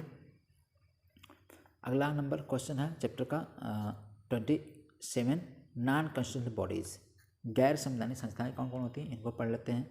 अब इनका फंक्शन, कंपोजिशन, वर्किंग, ठीक है, इनकी, जैसे पहला कमीशन आपका नॉन कॉन्स्टिट्यूशनल है, national commission, national human right commission, ठीक है, NHRC, ये भी नॉन कॉन्स्टिट्यूशनल बॉडी है, आपको याद रखना है। स्टेट ह्यूमन राइट कमीशन, ये नेशनल लेवल पे हो गया, ये स्टेट लेवल पे हो गया। ये हो गया सेंट्रल इंफॉर्मेशन कमीशन, ठीक है। फिर स्टेट इंफॉर्मेशन कमीशन, यानी ये दोनों क्या हो गए, सेंट्रल स्टेट दोनों के लिए अलग अलग हो गए, ओके। फिर सेंट्रल विजिलेंस कमीशन केवल सेंट्रल के लिए है, ये स्टेट के लिए ऐसा नहीं है। CBI, central bureau of investigation, central वाला। Lokpal and Lokayukta, national development council and NITI Aayog, ये सारी टॉपिक आपकी क्या हो जाती हैं, नॉन कॉन्स्टिट्यूशनल बॉडी हो जाती हैं, राइट, ठीक है। ये सारी टॉपिक आपकी नॉन कॉन्स्टिट्यूशनल बॉडी हो जाती हैं। फिर आते हैं कुछ अदर बॉडीज़ में इंपॉर्टेंट जो होती हैं, जैसे स्टैच्यूटरी बॉडी किसे कहते हैं, रेगुलेटरी बॉडी किसे कहते हैं, जुडिशियल बॉडी किसे कहते हैं, यानी क्वासी जुडिशियल बॉडी किसे कहते हैं। तो ये भी टॉपिक आपका मेंस का टॉपिक बन जाता है, ये भी आपको पढ़ना होगा, क्लियर है। ये सब मैं बताऊँगा आपको। इस्टेब्लिशमेंट, फंक्शन, वर्किंग, ये सब चीज़ें हम लोग पढ़ेंगे। ऐसे पहला कमीशन बनता है नेशनल लॉ कमीशन, फिर नेशनल ग्रीन ट्रिब्यूनल जिसको NGT कहते हैं, राइट, ये भी आपका क्वासी जुडिशियल बॉडी है। फिर उसके बाद है national consumer disputes redressal commission, unique identification authority of India, UIAI, ठीक है, ये। फिर फसाई, food safety and standard authority of India, फिर BIS, bureau of Indian standards, फिर कंपटीशन कमीशन ऑफ इंडिया, और फिर कुछ मिसलेनियस पढ़ लेंगे। ये सारे टॉपिक आपको पढ़ना होगा, ये भी मैंने पढ़ाया नहीं है, ठीक है, 1 by 1 कि सारा थोड़ा सा मेंस का टॉपिक होता है सारा चीज़ें, तो इसलिए मैंने इसको भी रोक रखा है। नेक्स्ट आते हैं गवर्नेंस। गवर्नेंस भी आपका पूरा का पूरा मेंस का ही टॉपिक होता है, ठीक है। तो इसमें क्या पढ़ेंगे, need of importance of government policy. Good governance किसे कहते हैं, ये पढ़ेंगे। SHG, self help group, micro finance, NGOs, transparency and accountability, e governance, citizen charter, pressure groups, role of civil services in democracy. ये सारे टॉपिक कहाँ से आपके आ जाते हैं, ये मेंस के पूरे टॉपिक होते हैं, राइट, ओके। गवर्नेंस पूरा का पूरा टॉपिक मेंस का हो गया, तो इसको मैं पढ़ाऊँगा आपको। आगे चला जाए। Public policy making and implementation, evolution and monitoring, social audit किसे कहते हैं, राइट इशूज मिसलेनियस, ठीक है, ओके। फिर आते हैं हम लोग पॉलिटिकल डायनेमिक्स पे। कुछ पॉलिटिकल चीज़ें भी हम इसमें पढ़ लेंगे, जैसे पॉलिटिकल पार्टीज, पार्टी का मीनिंग्स और टाइप्स, कितने तरह की टाइप की पॉलिटिकल पार्टियाँ होती हैं, पॉलिटिकल जो इन सिस्टम इंडिया में वो कैसा है, इनको रिकग्निशन नेशनल और स्टेट का दर्जा देना कौन देता है, ये सारी चीज़ें हम लोग पढ़ेंगे। ये कौन देता है, इलेक्शन कमीशन देता है। कौन सी पार्टी नेशनल पार्टी है, कौन सी स्टेट पार्टी है, इसका दर्जा देने वाला कौन है, इलेक्शन कमीशन है, ठीक है। फिर इलेक्शंस कैसे इन पार्टियों से रिलेटेड होते हैं, इलेक्शन कैसे करवाया जाता है। फिर उस पर कुछ टर्म्स देख लेंगे, इलेक्शन मशीनरी किसे कहते हैं, इलेक्शन का प्रोसेस क्या होता है, बिहेवियर क्या होता है, RP एक्ट किसे कहते हैं, ठीक है, इसको भी पढ़ेंगे, इसमें क्या प्रोसीजर्स थे। फिर डिलिमिनेशन एक्ट होता है 2002 में। फिर रूल्स एंड ऑर्डर्स जो इलेक्शन से रिलेटेड होते हैं, वो इलेक्टरल रिफॉर्म, ठीक है। फिर एंटी डिफेक्शन लॉ हमने पढ़ा है, जो आर्टिकल जो आपको मैंने पढ़ा था 52nd अमेंडमेंट वाला, ठीक है, ये वाला संविधान संशोधन, इसमें एंटी डिफेक्शन लॉ वाला हो गया। What is anti defection law, क्या होता है, इंपॉर्टेंस क्या होती है, डिसक्वालिफिकेशन किस ग्राउंड पे एंटी डिफेक्शन लॉ लगता है वो पढ़ेंगे। किस शेड्यूल में है, ये 10th शेड्यूल में है, हमने देखा था ये, ठीक है। Advantage and criticism of this law, इसका विरोध जो होता है, यानी ये टॉपिक इसका मेंस का टॉपिक है, राइट, ये भी थोड़ा मेंस का टॉपिक बन जाता है। फिर 91st अमेंडमेंट 2003 में होता है, ये इसी से रिलेटेड है, ठीक है, मैंने आपको बताया है, ओके, ठीक है। नेक्स्ट टॉपिक हमारा होगा चैप्टर है अदर कॉन्स्टिट्यूशनल डायमेंशंस। कुछ और भी डायमेंशंस हैं, जैसे कोऑपरेटिव सोसाइटी किसे कहते हैं, ऑफिशियल लैंग्वेज का दर्जा देना, ट्रिब्यूनल को गठित करना, right and liabilities of government की लाइबिलिटीज़ और राइट क्या होते हैं, नेशनल कमीशन फॉर रिव्यू, ठीक है, the working of the constitution, फिर national integration, public services et cetera. ये सारी टॉपिक आपके हो गए किसकी, मेंस के टॉपिक होते हैं, इसको भी हम लोग पढ़ेंगे अलग से। फिर थोड़ा सा टॉपिक होता है अपेंडिक्स में, हम लोग पढ़ेंगे आर्टिकल से रिलेटेड अमेंडमेंट और शेड्यूल, थोड़ा टॉपिक पढ़ेंगे। ये टॉपिक आपका प्रीलिम के लिए था, कुछ यहाँ से आपको रटने पड़ जाएंगे चीज़ें को, जैसे इंपॉर्टेंट आर्टिकल रटना हो जाएगा, अमेंडमेंट इंपॉर्टेंट, शेड्यूल इंपॉर्टेंट रखना हो जाएगा। फिर कंपैरेटिव स्टडी करेंगे, सबसे इंपॉर्टेंट टॉपिक होता है ये मेंस के लिए कंपैरेटिव स्टडी, ठीक है। तो इसमें हम पढ़ेंगे गवर्नर और प्रेसिडेंट के बीच कंपेरिजन करके पढ़ा जाएगा, ठीक है, हर चीज़ों को। CM और PM के बीच कंपेरिजन करके यूनियन काउंसिल ऑफ मिनिस्ट्री और स्टेट का काउंसिल ऑफ मिनिस्ट्री कंपेरिजन रहेगा। स्पीकर चेयरमैन राज्यसभा का और वही फिर राज्यसभा लोकसभा का कंपेरिजन करके पढ़ा जाएगा, प्लस सेंटर के भी स्टेट के भी कंपेरिजन करके पढ़ा जाएगा। स्टेट का लेजिस्लेचर, असेंबली और काउंसिल, ठीक है। ठीक है। इन सारी चीज़ों को हम लोग पढ़ेंगे कॉम्पिटिटिव स्टडी के दौरान। ओके, तो ये हो गया आपका पूरा का पूरा सिलेबस। इतने टॉपिक जो मैं आपको पढ़ाया हूँ ये सब टॉपिक आपका प्रीलिम प्लस मेंस दोनों के लिए इंपॉर्टेंट हो जाता है। तो ये वाली जो बुक होती है आपकी एम लक्ष्मीकांत जी की बुक, इनको आपको पढ़ना है, ठीक है। एम लक्ष्मीकांत सर की जो बुक है ये सबसे इम्पोर्टेंट बुक है, अच्छी है। तो आप चाहें तो इसको रेफ़र कर सकते हैं, या चाहें तो आप डी बसु की बुक आती है आप उसको भी रेफ़र कर सकते हैं। लेकिन जो मैं आपको टॉपिक पढ़ा रहा हूँ, जो पढ़ाऊँगा वो आपकी एम लक्ष्मीकांत की बुक है, सबसे बेस्ट मानी जाती है। तो आप इसको रेफ़र कर सकते हैं, पढ़ सकते हैं लेकर के, ठीक है। एक बार रीडिंग ले लीजिए, पढ़ लीजिए। उसके बाद फिर मैं जो पढ़ाता हूँ तो कोशिश करता हूँ मैं एक लाइन बाय लाइन आपको पूरी एम लक्ष्मीकांत की बुक से पढ़ाता हूँ पूरा सिलेबस में, ठीक है। मेरे टॉपिक कवर करने का एक टारगेट है कि कम से कम आपको 30 वीडियो, मैक्सिमम 30 वीडियो में पूरा आपको कवर कर दिया जाए, और 30 से 35 या 25 घंटे में पूरा इंडियन पॉलिटी मेंस पीरियड का पूरा कवर हो जाएगा, ठीक है। तो आपसे रिक्वेस्ट है कि वीडियो को सब्सक्राइब कर लीजिएगा चैनल को, प्लस शेयर भी करिए दूसरे लोगों तक, ताकि इसका बेनिफिट उनको भी मिल सके, ठीक है। तो ये कवर हो गया आपका पूरा सिलेबस। आपको वीडियो को रोक करके पॉज करके देख लीजिएगा। जो भी सिलेबस है पीपीटी मैं आपको शेयर कर दिया हूँ, आप वहाँ से ले लीजिएगा इसका पीपीटी, ठीक है। सिलेबस आपको याद रखना है, सिलेबस हमेशा आपको आपके सामने होना चाहिए, आपके टॉपिक जुबान पे होना चाहिए, ताकि आप जब कभी न्यूज़पेपर पढ़ें या कोई भी टॉपिक पढ़ रहे हैं, कोई भी न्यूज़ में चीज़ें चल रही हैं, तो आपको फटाक से कोरिलेट कर ले जाएगा कि ये टॉपिक इस चैप्टर का है, यहाँ से आ सकते हैं, ऐसे क्वेश्चन भी को पढ़ना है, ठीक है। ओके, तो आज तक के लिए इतना ही। Thank you so much, God bless you all, see you soon.